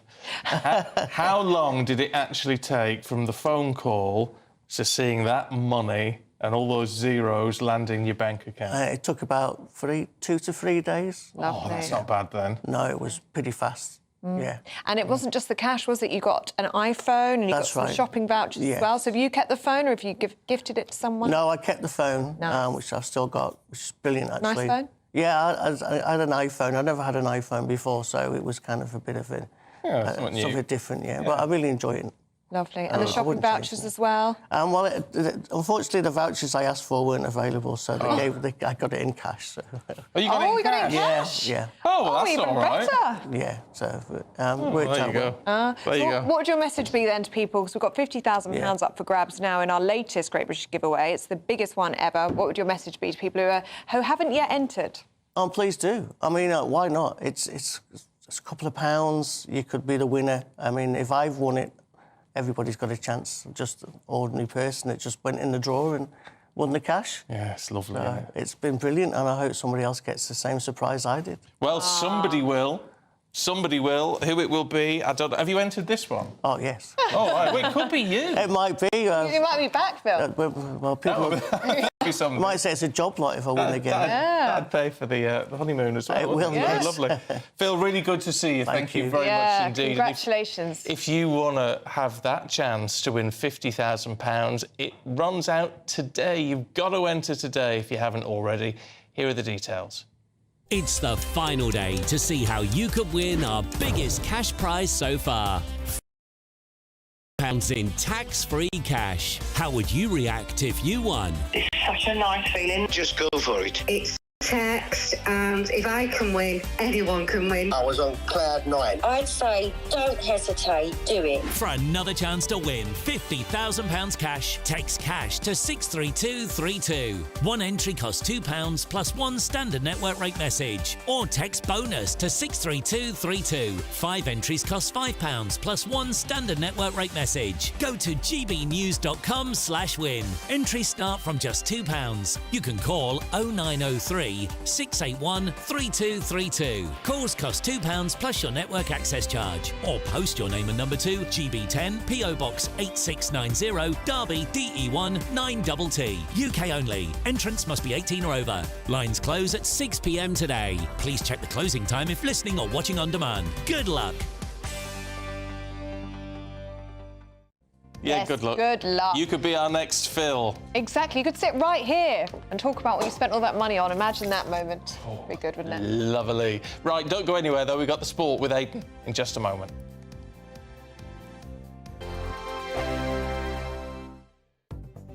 The latest GB News travel. Good morning, I'm Russell Holding. In Perth and Kinross, the A989 is closed each way along Tay Street in Perth because of flooding. On the A1M in County Durham, there's a lane closed southbound where there's a lorry with a puncture between junctions 63 and 62 from Chester Street to Carville, causing queues. In Antrim, the A30 is closed each way along Glenabbey Road at Stonyford after a bus hit a fallen tree. In County Down, the A51 remains closed each way along Tantreby Road in Guildford because of a fallen tree. In Gloucestershire, the A466 is closed each way because of a fallen tree between Llandoggo and Brockware. On the M40 in Oxfordshire, there's a lane closed southbound just after junction 7 at Tame, causing queues. In London, the A2 is blocked westbound by an accident between the Danson interchange and Falconwood interchange with queues from Dartford Heath. And in Cornwall, the A30 is closed each way along Eastern Green in Penzance after an accident. And that's the latest. You can stay up to date throughout the day by visiting our website, gbnews.com. Hi, I'm Michelle Dewberry, and my show is your opportunity to cut through all the noise and dive in headfirst to some robust debates. Ideas clash. Situation, isn't it? No, Because the failure is... You're deliberately avoiding my point. Nothing's held back. And if you think this is the end of it, wait for more. And we do not shy away from the difficult stuff. Sometimes I want to shake people and say, if only you understood. So join me on Dubes & Co. weeknights at 6 p.m, only on GB News, Britain's news channel. Headliners on GB News 11 p.m. every night. It's got 3 top comedians going through the next day's newspapers so you don't have to read them, which is great. That's a good point. He's lying. Maybe he's not lying. That's Headliners every night from 11 p.m. and 5 a.m. as well on GB News, Britain's news channel.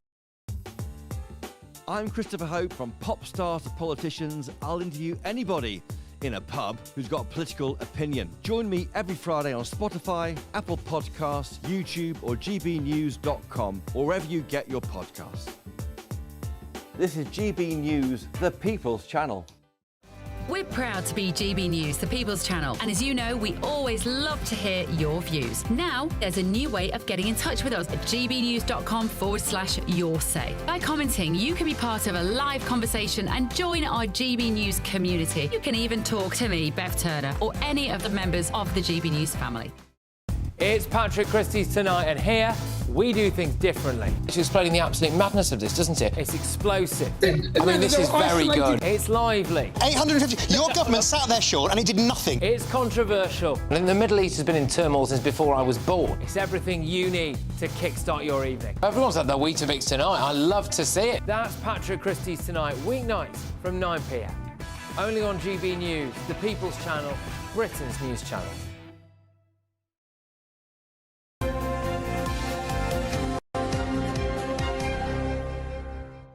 8:33, Aidan's here with all the sport. Should we talk about someone who should be embarrassed and ashamed, apparently? Well, that's the opinion of Roy Keane and another Manchester United legend, Wayne Rooney, who believes that Marcus Rashford's conduct in this attempt to get away from Manchester United, and don't forget he said around Christmas time that he wanted to leave United, he wanted to seek opportunities away, to give him that opportunity to try and transfer out of the club during the January transfer window. It hasn't happened for him yet.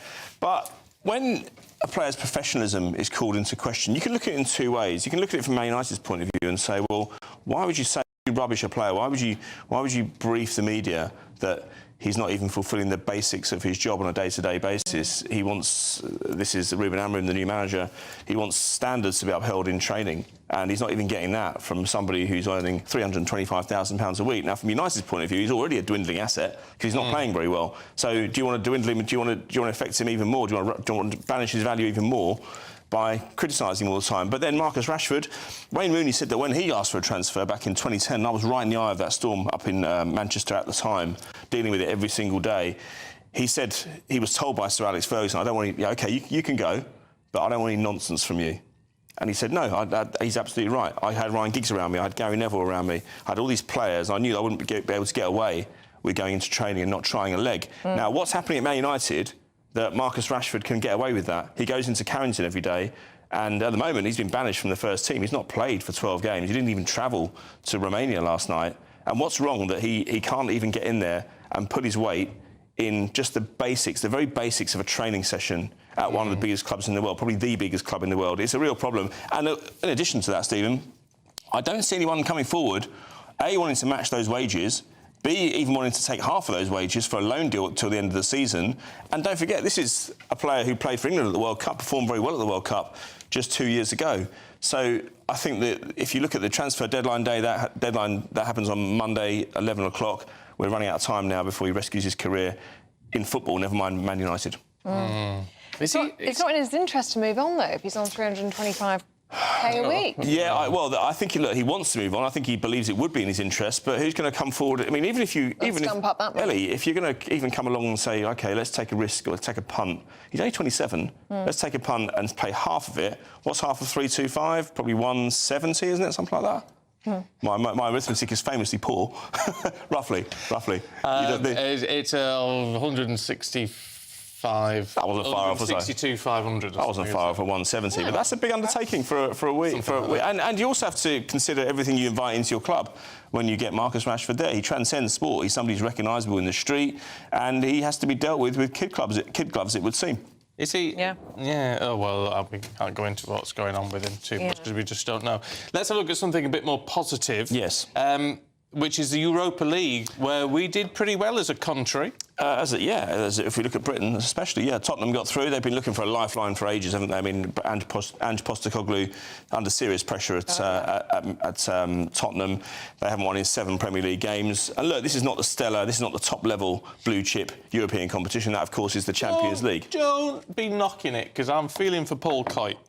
Yeah, I bet you are. So let's not knock it. Well, they haven't won a trophy. Fabulous win for They Tottenham. haven't won a trophy since 2008. And yes, for all the turmoil that's engulfing that club right now, they're still in the Carabao Cup, they're still in the FA Cup, they're still in the Europa League. Ange Postecoglou famously announced last summer that he always wins a trophy in his second season at a club. He's still on for those. He's not going well in the Premier League, but if they could stay up and if they could finish somewhere around mid-table, because they've got a horrific injury crisis at the moment, they'll get those players back. Who knows? There could be a pot of gold at the end of the rainbow. Let's hope so for Paul Kite's sake anyway. Well, let's hope so. And should we have a look at the Six Nations? Underway tonight, doesn't it? Yeah, underway tonight in Paris at 8:15 at the Stade de France. Wales travel to France to play one of the sides that will be among the favourites, I would think, alongside Ireland. Pivotal tournament as well for England, and particularly the coach, Steve Borthwick. They were very unimpressive during the autumn internationals, notwithstanding an impressive win over Ireland late on against Twickenham, rather.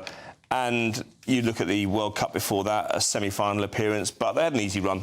Let's be honest. I mean, it went on for ages and ages, that tournament, and I think that England benefited more than most from how the draw panned out. And I think if he doesn't have a good tournament this time, he's made a couple of changes. Mauro Itoje has come in as captain, but if he doesn't do something special during this Six Nations, and that to me would mean finishing at least second and claiming a couple of scalps along the way, I think he's in trouble. I think we might see him out by the springtime because he just doesn't look convincing. His team don't look convincing, and this is England we're talking about. The problem they've got as well is that the domestic league isn't providing the level of fitness and conditioning for the players to step up to international level, and that's a huge problem for a league that's pretty well moneyed, and a lot of clubs in that league are struggling as well financially. You're a tough taskmaster. Well, you're the man who wanted Baz out in the cricket, do you remember? Yeah, Bazball. I'm still not in favour of Bazball. I'm not. Right, Aidan, it's been a pleasure. All the best. See you tomorrow. Now, if you're in search for some winter sun, here's the forecast for the top European holiday destinations. Can't wait to get in that sea. Lovely and warm. Just like the feeling of having great travel insurance. All Clear Travel Insurance sponsors GB News Travel Destinations forecast. Often breezy across the Canary Islands and heavy showers in Tunisia and Algeria, but elsewhere it is going to be largely settled, particularly across Greece and Italy. Plenty of sunny spells here, but as we move our way westwards towards the Mediterranean, this is where we're going to find the heavy showers.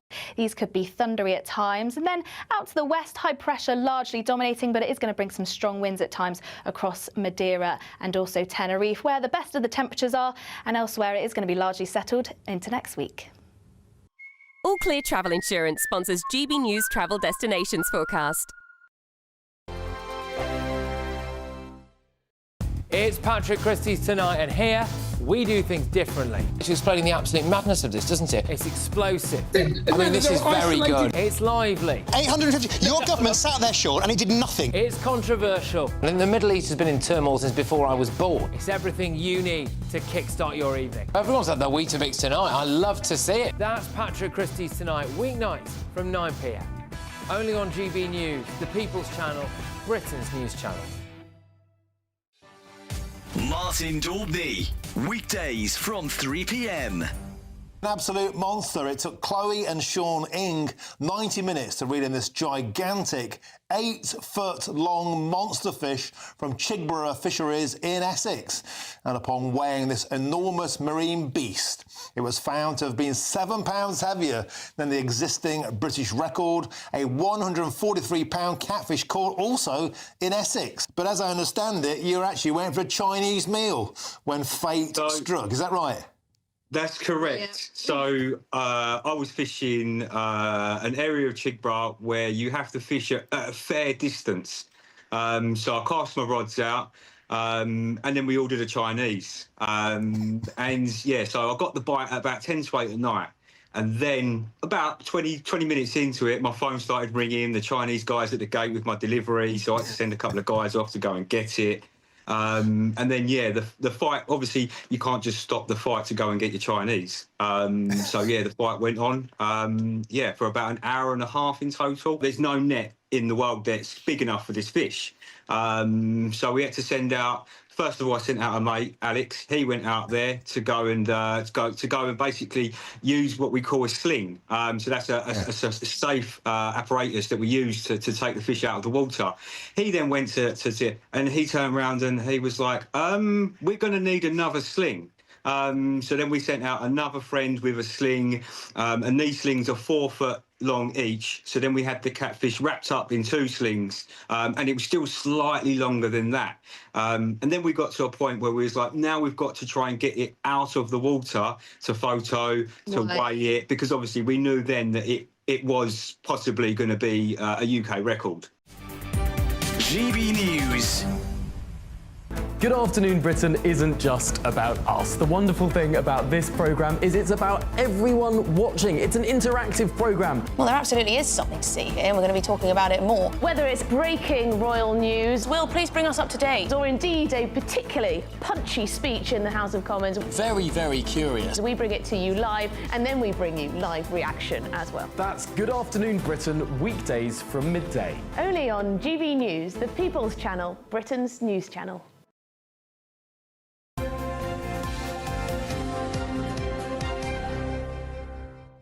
Welcome back. We're going through the papers with everyone's favourite husband and wife duo, Nigel Nelson and Claire Pearsall. Morning, you two. Morning. And Claire, let's start with a really serious story, shall we, in The Guardian, something that unfortunately isn't a surprise for anyone. Women face an epidemic of violence. That's right. This is the National Audit Office report suggesting that the government response to violence against women and girls is disjointed, is letting women down, and it's unsurprising when you look at how many government departments are involved with looking at the epidemic of violence against women. It isn't joined up. There is no thinking that each department should speak to each other, which I know is a government failing across all departments here. But the amount of things like reports of rape and sexual assault have increased in the years 2023 to 2024, increased from 34,000 to 123,000 reports of rape and sexual assault. Now, we have better record keeping. So that's one reason that you see this increase, such a giant increase. But when you look at the rates of conviction for things like rape, it's still woefully low. Yeah. And just because women are coming forward, it doesn't mean that it's being taken seriously. It doesn't mean that steps are being put in place to actually prevent these crimes from taking place. So I think there is an awful lot of work to do. I don't necessarily think this just comes down to party politics. I think this is government needs to get as a matter of some. Well, there needs to be cross-party support for this, doesn't there? This was a societal issue, Nigel. Yes, I mean, isn't it? So I mean, what can politics actually do? Well, I mean, it can actually speed up things for a start. I mean, for a rape case, it's 158 days to go from arrest to charge. For most other offences, it's 46 days. So one of the things you can do is sort of speed that up. I mean, what Labour promised was to halve violence against women and girls. So I think Claire's absolutely right. The one thing that you really need to do is make sure every department that deals with this is absolutely joined up, so that the Home Office is speaking to the Health Department, the Health Department is speaking to Housing, all of which contribute to actually making the environment safer. But it's all about, you see, what worries me about this, and I totally get it, is the idea that you have to, cases need to be prosecuted more thoroughly and all the rest of it, of course. But it's getting to the nub of the problem. Yeah. Why are men and boys, if this is the main perpetrator of this, why are they becoming more aggressive, more violent, more sexually predatory? And I think that's the really worrying aspect, is that the Home Office actually has no idea where the money is being spent and what effect it is having. Now, if you want to look at nub causes, you need to look at what's going on in the home, in schools, you catch people when they're young, and the education side of it. But if you can't look at where your money is being spent in the first place, what hope have you got of ever coming up with a solution to this? Yeah. Right, Nigel, let's have a look at the Telegraph, should we? Oh dear, I always grimace a little bit when Liz Truss criticises anybody. Me too. But she said Rachel Reeves' plan for growth is thin gruel. Yeah, and her mini-budget was better. She does. And we all know that's not true. Whatever you think of Rachel Reeves' growth plan, that the Trust budget was an unmitigated disaster. And there are certain things that Rachel Reeves has done which are actually, that Liz Truss didn't do. One of the ideas for the growth thing is to use pension funds to invest in the British economy, which is not a bad idea. Now, what Liz Truss did, of course, was almost collapse pension funds, because pension funds tend to invest in government bonds because they're safer. She crashed the bond market, and suddenly pension funds were in real trouble. And they have a system whereby they sort of they buy government bonds, they use those as collateral to buy more and so on. So they rely very much on that, the economy being strong. So, but however, I mean, she has said that, because what was in her budget was 45 billion of tax cuts. Yeah. And she said that would have boosted the economy more than Rachel Reeves had done. Now, it went down very badly with the markets because they weren't expecting all of this. However, she's got a point. She does. She does have a point. I mean, I rarely agree with Liz Truss on aspects of anything. But she is right, and I think you do need to look at tax cuts because you then buoy up the economy. I think the problem with Liz Truss's tax cuts, they were unfunded, which then spooked the market.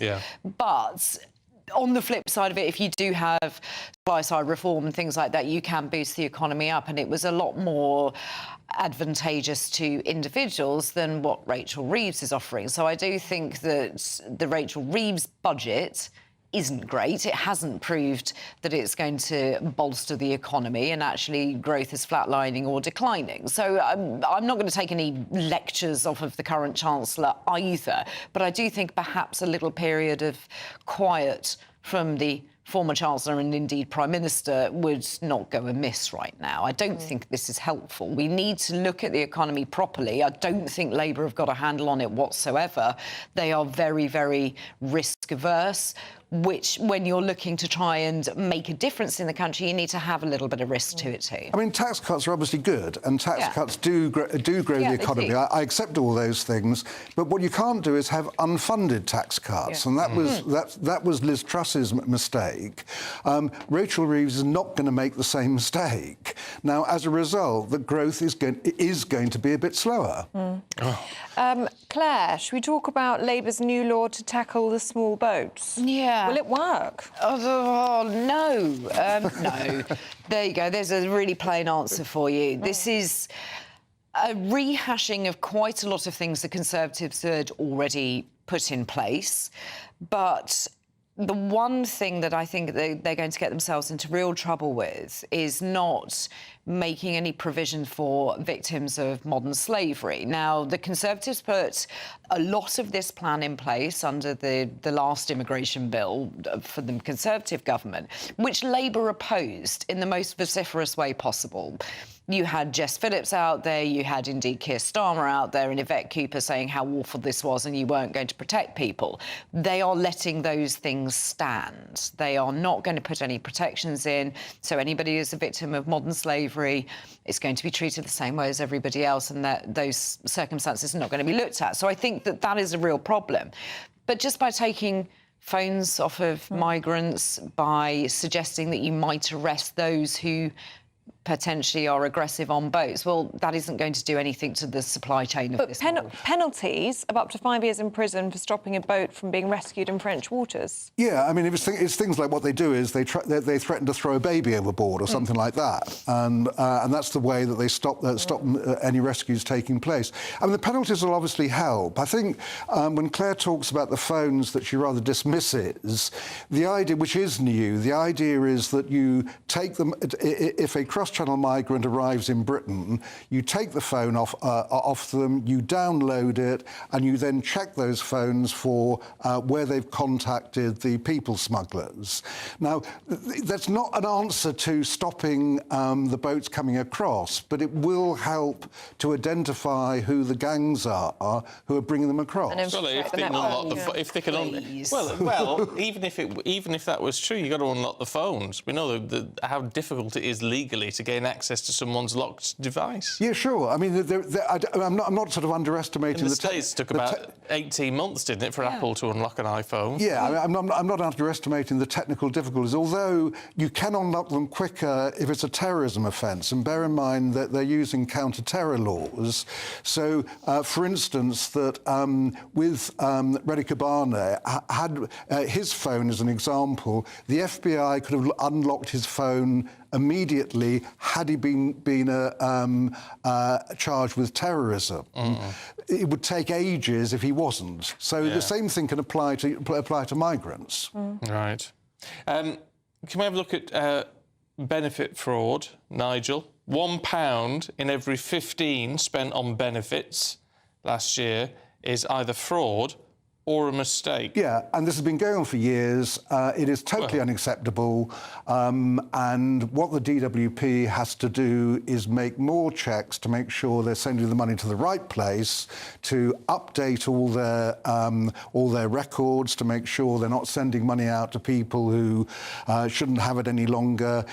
The solution is simple. Putting it into practice is obviously much more complicated. But 10 billion in the year 2023-24, which was paid out for bogus or erroneous claims. 10 billion? It's not really a rounding error, is it? I mean, this is quite substantial, and you wonder what. Well, that would pay for your public sector pay rises, wouldn't it? 10 billion. Yes, it would. It would. It would also pay for some, tax cuts for the rest of us. Yeah. As well. So let's put it in that. Winter fuel allowance. Winter fuel allowance, stop indeed. freezing granny. That would be quite nice. And farmers, then we wouldn't have to take inheritance tax, would we? But I think the DWP is an enormous department. However, the computer system should be an awful lot better at sending out money to claims that are erroneous. I mean, what does that actually mean? Are these people that have once claimed and then have no longer claimed? Well, why have can't they you reported claim it the back? Circumstances? If they know it's erroneous, why can't you claim it back? They can. I mean, and they do, but not enough of it. I mean, this is the point about they're just not doing their job properly. But they haven't been doing their job properly for years. Really? £10 billion of our money. I mean, honestly, it's when you look at this sort of thing, it's absolutely crackers, isn't it? Yeah. Claire, Nigel, thank you. It's been good to see you today. Yeah, thank you very much. Let's have a check on the weather now, shall we, with Honor Krizik.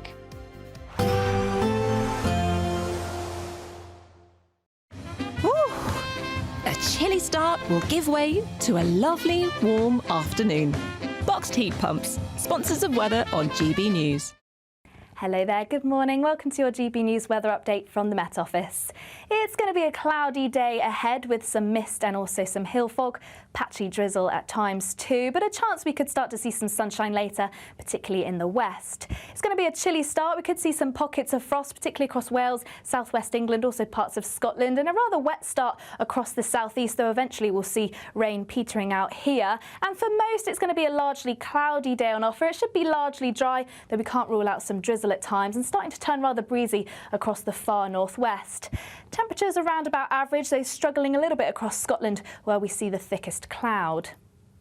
As we head through into the evening, we'll see a mix of cloud and clearer spells, the clearest of conditions across the far southwest of Scotland. Once again, this cloud thick enough to produce some rain and drizzle, mostly across hilly areas. Then a change is going to be on the way from the west, starting to see winds really pick up here, and then later on into the evening, clouds starting to spill in across western parts of Scotland and Northern Ireland. Still plenty of clear skies across Wales and parts of Devon and Cornwall, but for much of the country, it's going to be a rather cloudy end to the day. Once again, could see some drips and drabs of rain and drizzle across hilly areas. Now it's overnight where we'll begin to see this change from the northwest. Once again, still staying very windy here. Clouds starting to spill in. Also some outbreaks of rain and drizzle just starting to clip in to western parts of Scotland, Northern Ireland towards the end of the night. For most, it should be largely dry, and where we see the clearest skies, temperatures dropping below zero. So once again, we could see some patchy frost to start the weekend. Now, once again, to start on Saturday, there's still going to be plenty of cloud around, though through the course of the morning into the afternoon, it should start to break away, so we'll start to see some sunshine in places. That's away from the far northwest, though, still plenty of cloud here, and also some more persistent outbreaks of rain by the afternoon. Milder here, though, but elsewhere, temperatures around about average. Bye for now. A nice bright morning will generate a lovely warm day, right through to the evening. Boxed Solar, sponsors of weather on GB News.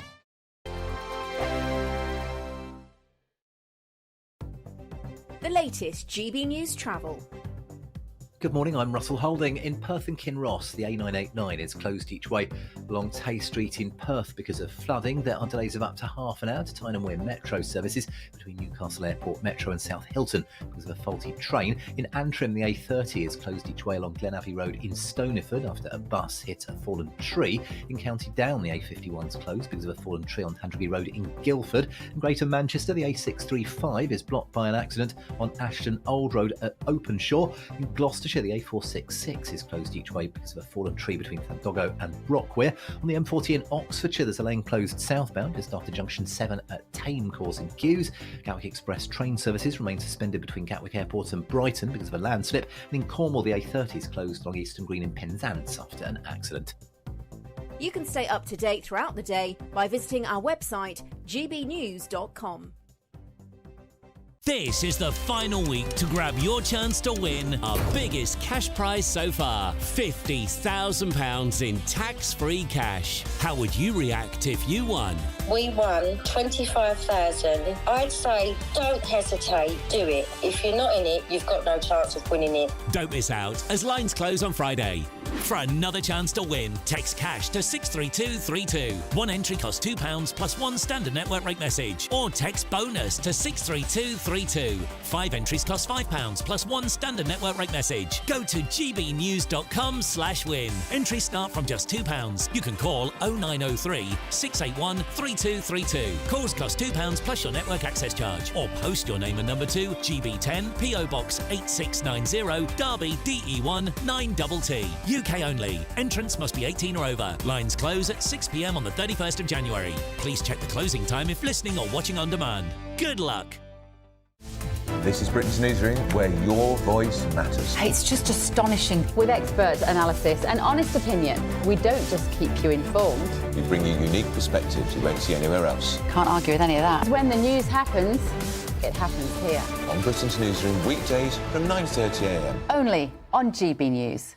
If you want your news to be straight talking... This is the nightmare for the Conservatives again. Down to earth. It's not just Nottingham where this is happening, is it? And most importantly, honest. Hard-working, middle-class taxpayers, they'll get their book thrown at them. Then catch me, Martin Daubney, Monday to Friday, 3 till 6 p.m. on GB News, Britain's news channel. Join me, Nana Akweer, for an informative, interactive news programme with a difference. It's fun. No, you didn't say that, Dave. I'm so surprised. I think there's an element of truth to that. Join me from 3 p.m. every weekend, only on GB News, Britain's news channel.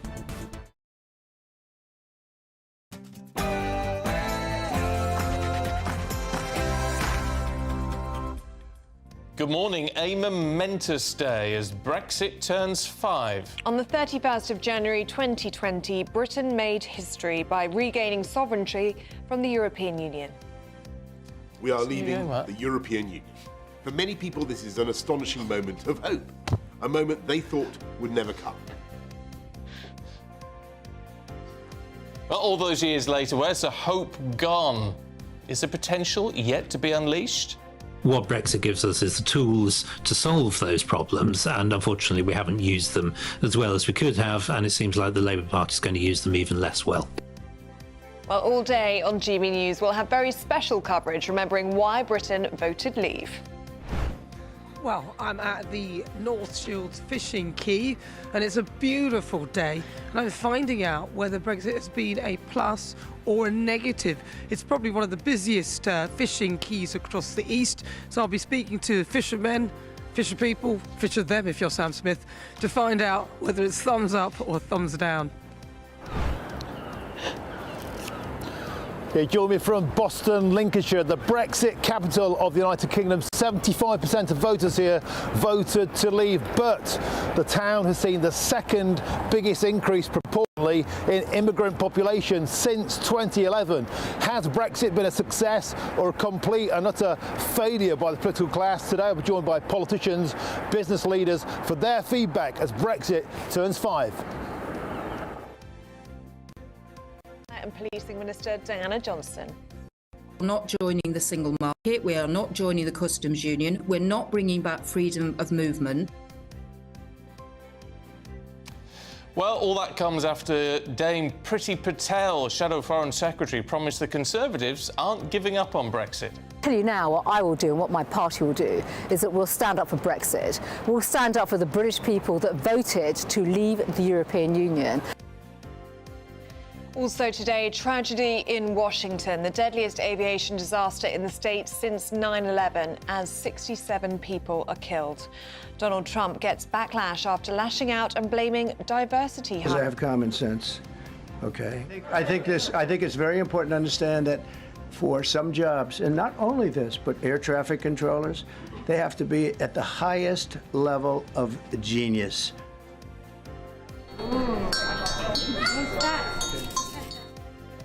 And Princess Catherine follows in Diana's footsteps to become patron of the Tai Hafan Children's Hospice.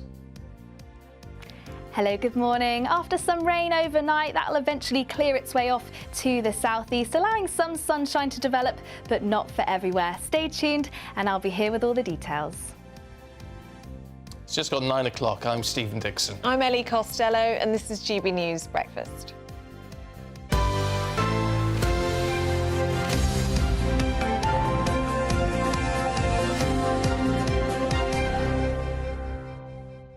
Well, it is, believe it or not, 5 years ago today since Britain sought pastures new and left the EU under Boris Johnson's leadership.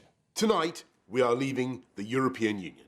For many people, this is an astonishing moment of hope, a moment they thought would never come.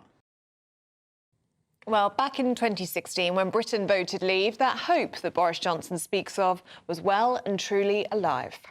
Ladies and gentlemen,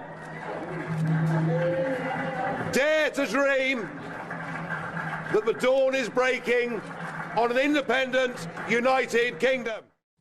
Well, can the same really be said today? Since leaving, we've had 4 different prime ministers, extra pressure on the NHS, on education and on housing, all hitting breaking point. Well, net migration hasn't slowed down either. Just this week, it's been reported that the population could reach 72.5 million by 2032. Well, there's been a YouGov poll asking whether people think Brexit is working. Only 11% thought so. But is the issue actually Brexit or just how it's been implemented? I hope 5 years from now we'll elect a better government that's more able to take advantage of our Brexit freedoms. So I in my ideal world, we will be a growing, liberalised, deregulated, much more free market economy. Even if that doesn't happen, I think it's very unlikely that we're going back into the EU anytime soon. Under Labour. Under Labour. Well, we're out and about today across the nation finding out how Brexit has impacted you. We're going to start with Nana Aquir, who's in North Shields, and then we'll be talking to Martin Daubney, who's in Boston in Lincolnshire. Nana, let's start with you, shall we? Because fishing rights have been one of the biggest battles of Brexit. What are people saying to you there 5 years on? Well, it seems so far that it seems to be a thumbs down, even though there's allegedly digitisation in processing of a lot of the information, which should save money. And of course, there was a Brexit report that said specifically that Brexit would actually be a plus in terms of fishing across 5 years. About 50 million extra will be put into fishing as a result of it. But on the ground, that's not what I'm hearing. So joining me now is John Ellis. He's a fisherman and a merchant fisher, and you've been doing this for quite some time. Yes. John, how long have you been fishing? I've been working on this fish market for 68 years. And I started in 1957, and I used to go to sea in trawlers years and years ago. Then I went in there. The sea was a bit on the rough side, so I decided to come and work actually on the fish market itself. Then I became a filleter, and then I became the fish merchant I am now. What changes have you seen in terms of Brexit? So since Brexit, have things got worse or better? Well, you've got to look, well, 1975, this market handled 3 million boxes of fish, and now it's, for a year, and now it's only maybe 30,000 boxes of fish. Now they don't catch fish really at all. Langoustines that they catch around this place now. Fancy prawns. Fancy prawns, yes, that's right. But you never see them down getting sold here in England. They all go straight to the continent. The boat lands, goes to a processing factory, and straight to France, where France, Spain, Italy, Portugal. What changes? So over the last 5 years, what changes have you seen, and have they been good or bad for fishing? Oh, they've been bad. Really, really bad. I thought when we got out the common market that the boats would get a bigger quota of fish, and it seems that they've made no difference. They've still got a really, really low quota. In fact, when they go to sea now and they catch prawns, and if there's any fish among it, most of them just throw it overboard because it's not viable. They're not allowed to land that fish. Even though they catch it in the net, they're not allowed to put it on this market. That seems a bit ridiculous. I thought that Brexit, and I think a lot of people thought that Brexit would mean that you had more freedom and that you could sell to more markets and actually the shackles from the EU would be gone. The shackles may be gone, but all the premises have gone with it. Over the years we're in a common market, the fish business disappeared. Now it's all public houses, like restaurants and cafes and public houses now. So even if it did, we get a lot more fish. Where would we process it? There's no processing places on this fish market. And in my day, there would be like 120 filters on the quay. Now there's maybe 6 of us out of all them. And is that down mainly to Brexit? Well, it's down to Brexit because they made the quota so low that there was no work for them and they had to find other work. There was no fish to cook, was there? One time when they first joined the common market, they gave us a good quota, and just over the period of years, they just made it go down and down and down. Aren't there any other markets that you could sell to? No, none. Well, here, it's all like frozen fish. Even, take fish and chip shops, right? You might get 1 in 100 that uses fresh fish now. The other 99 all use frozen fish. And you get all that gets imported from Norway, Iceland, Russia. So did you vote to leave or remain? Oh, definitely voted to leave because I thought it would be better for the fishermen. I really thought the quota would go high and it would get more fish and people, start anew, but it's never happened. In fact, it's got worse. So does Brexit get a thumbs up or thumbs down from you? Down. Definitely for me, it's definitely a down. Yeah. Well, let's thank you very much, John Ellis. He's a merchant fisher, was a filleter before. It's an absolute thumbs down from him here at North Shields Fishing Quay. OK, Nana, thank you. Well, let's head to Boston. And Martin Daubney is there. I mean, it was the Brexit capital, Martin, wasn't it? But it seems to be the immigration capital nowadays. Yeah, so 75% of the residents of Boston, Lincolnshire, voted to leave the European Union in 2016. That's the highest of any constituency anywhere in the entire United Kingdom. They voted ostensibly to take back control of immigration. A town of around 70,000, but has been bolstered now. 20% of the town is from overseas, mainly East Europe and the Balkans, and that's got worse. Since 2011, Brexit spectacularly and measurably has failed to take back control of the borders here, of the town here, of immigration.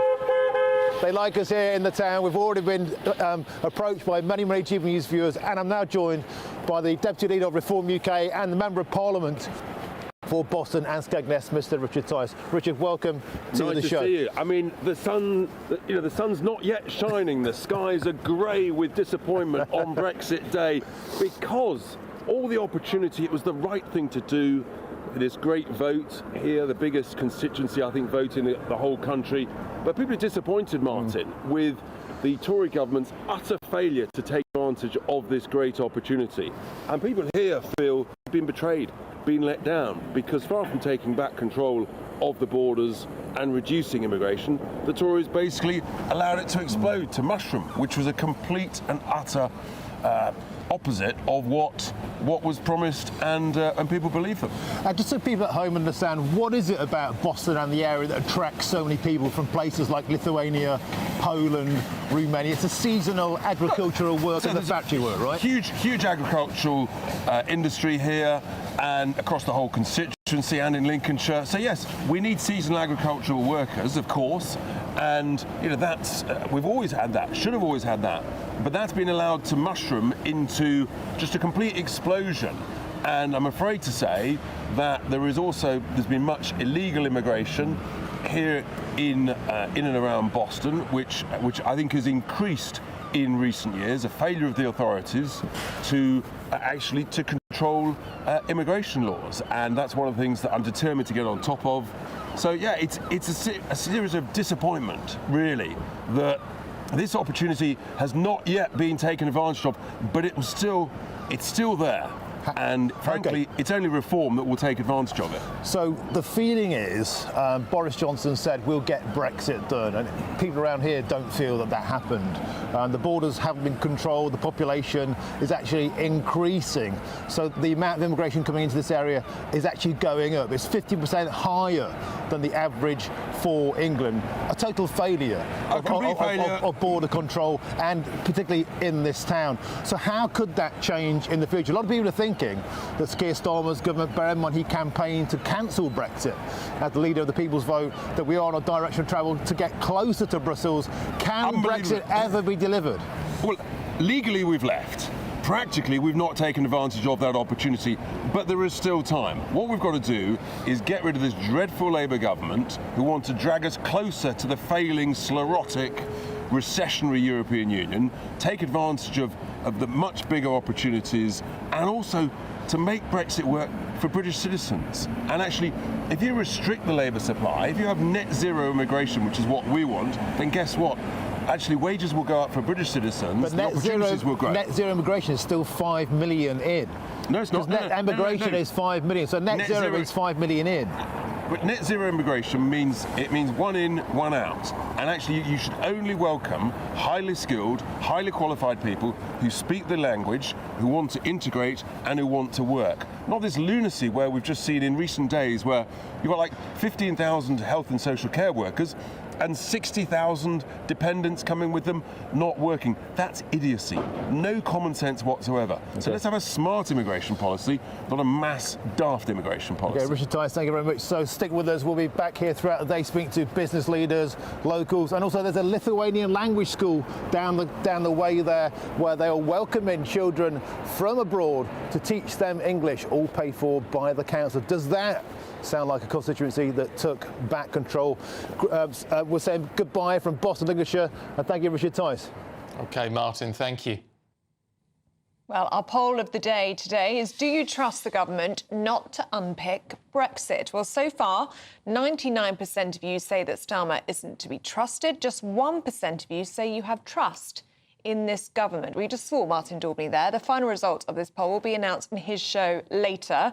If you want to get involved, just head to gbnews.com/poll, or you can scan the QR code on your screens. It's quite confusing in that Lord Frost, David Frost, is saying he's actually backing some of what the Labour government wants to do in negotiating some deals which take us slightly closer to Europe, because he says we're outside of the EU and it just reduces red tape. So you don't know who to believe on any of it. As Richard was just saying, legally we've left, but practically still so much remains. So let us know what you think. gbnews.com/yoursay. Still to come, find out what Britain's Newsroom have planned in a Brexit special from 9:30. We'll be talking to Ben and Nana next. Hi, I'm Michelle Dewberry, and my show is your opportunity to cut through all the noise and dive in headfirst to some robust debates. Ideas clash. Situation, Because the failure is... You're deliberately avoiding my point. Nothing's held back. And if you think this is the end of it, wait for more. And we do not shy away from the difficult stuff. Sometimes I want to shake people and say, if only you understood. So join me on Dubes & Co. weeknights at 6 p.m, only on GB News, Britain's news channel. This is GB News, Britain's news channel.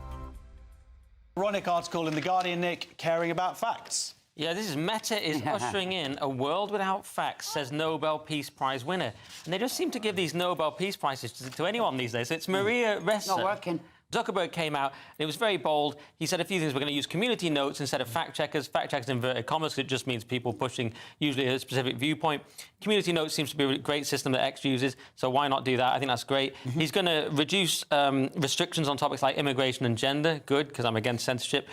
He's going to push back on governments around the world that are going after American companies and pushing to censor more, which is great. He's also moving content moderation to Texas instead of California, which is banter. So now the cynical version is he just realises we've got a new regime, it's the MAGA era, and I want to be mates with Trump, who said that I should that if I interfere with the 2024 election, he should spend the rest of his life in prison. So he did mention he might be a bit scared of that. He was involved in that in Facebook suppressing the Hunter Biden laptop scandal, and I feel that he didn't like being a part of all that from watching. And also the suppression of arguments about gender and sex, what is biological sex and whatnot. You get banned for saying there are two sexes. They were on the wrong side of this, and now he's correcting. But the weird thing is the people, of course, the people who don't like this, the lefties, this person, Ressa, is saying that this is a big problem. It's an extremely dangerous time. I've seen all this from the lefties. They just call it disinformation. They're worried about this because to them it's disinformation. To other people it's information. Yeah, and also, I mean, I think we can all agree if people think they're getting their facts just directly from Facebook, then something's horribly wrong. But we know that. The community notes thing, I think, is quite good because that sort of first-hand experience people are putting down, aren't they? Yeah. People have loads of different views come together, and it's an aggregate, so that's why it works. GB News, the People's Channel. It's Patrick Christys tonight, and here we do things differently. It's explaining the absolute madness of this, doesn't it? It's explosive. I mean, this is very good. It's lively. 850. Your government sat there, Sean, and it did nothing. It's controversial. And the Middle East has been in turmoil since before I was born. It's everything you need to kickstart your evening. Everyone's had their Weetabix tonight. I love to see it. That's Patrick Christys tonight, weeknights from 9 p.m. Only on GB News, the People's Channel, Britain's news channel.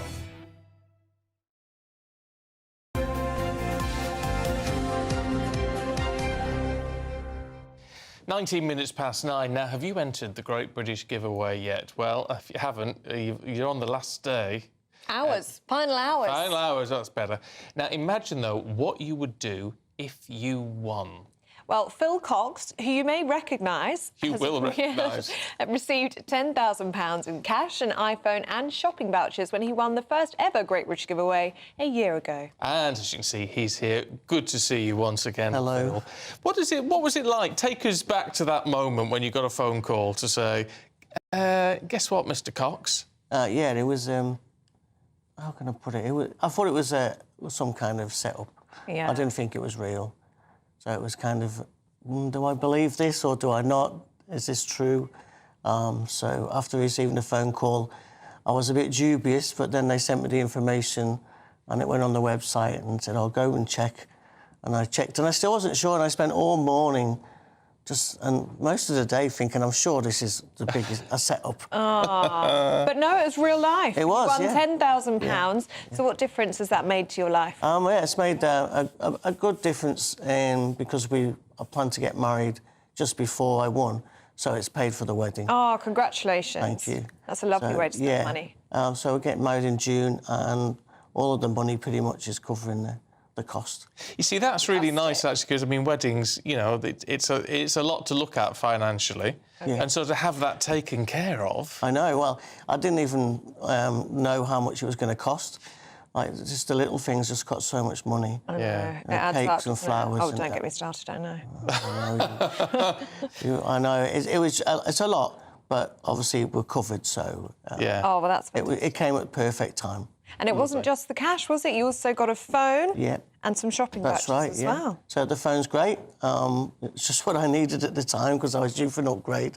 So, I got an iPhone, which is brilliant. And obviously there were some vouchers where I got cash instead of vouchers in the end. Even better, It's even better. At least you can spend that down the pub. That's right. If you want to. Phil, any word of advice for anyone who's still teetering on the edge of entry? Oh, it's a no-brainer, really. Just do it. You know, it's a couple of pounds, or you can get extra entries, I think. Once you've got your first entry, you can get bonus entries. So, yeah, you've got to be in it to win it, as they say, and I did, and I was lucky.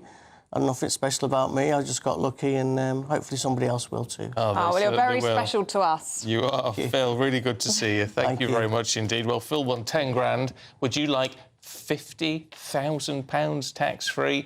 You are down to the final hours. If you want to enter, here's how. It's the final day to see how you could win our biggest cash prize so far. £50,000 in tax-free cash. How would you react if you won? It's such a nice feeling. Just go for it. It's one text, and if I can win, anyone can win. I was on cloud nine. I'd say don't hesitate, do it. For another chance to win £50,000 cash, text cash to 63232. One entry costs £2 plus one standard network rate message. Or text bonus to 63232. 5 entries cost £5 plus one standard network rate message. Go to gbnews.com/win. Entries start from just £2. You can call 0903 681 3232. Calls cost £2 plus your network access charge. Or post your name and number to GB10 PO Box 8690 Derby DE1 9TT. UK only. Entrance must be 18 or over. Lines close at 6 p.m. today. Please check the closing time if listening or watching on demand. Good luck. Yes, best of luck to you on that one. Now, we are doing a Brexit special today, 5 years on. Ben's here to tell us about your show at 9:30. Yes, big show coming up. We have reporters all across the country. As you know, Nana, my co-host, is up north in North Shields. Martin Daubney's out and about in Boston. There you are, Nana. Good morning to you.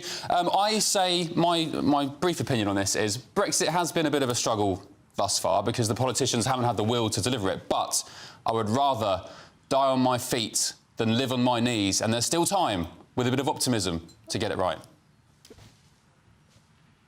Well, you say that, but a lot of people appear to be dying on their knees, and they also want to change their mind about Brexit, which is interesting, really. They're not getting the results they thought they would. The things that are supposed to be benefits, like digitisation and the fact that they can potentially set their own tariffs, none of these things appear to have been a positive thing. And in fact, the fishermen here, or fisher them, or fishermen, whatever suits your boat or floats your boat, they are saying that if they had their vote again, they would actually vote to remain. And I've yet to find one of them to say that they think Brexit has been a good thing. Yeah, that is fascinating. Right, you two, we'll see you at 9:30. Thank you. We're back tomorrow. Here's the weather.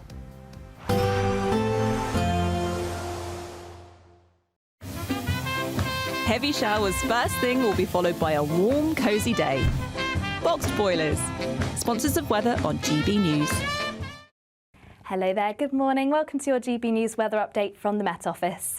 It's going to be a cloudy day ahead with some mist and also some hill fog, patchy drizzle at times too, but a chance we could start to see some sunshine later, particularly in the west. It's going to be a chilly start. We could see some pockets of frost, particularly across Wales, southwest England, also parts of Scotland, and a rather wet start across the southeast, though eventually we'll see rain petering out here. And for most, it's going to be a largely cloudy day on offer. It should be largely dry, though we can't rule out some drizzle at times, and starting to turn rather breezy across the far northwest.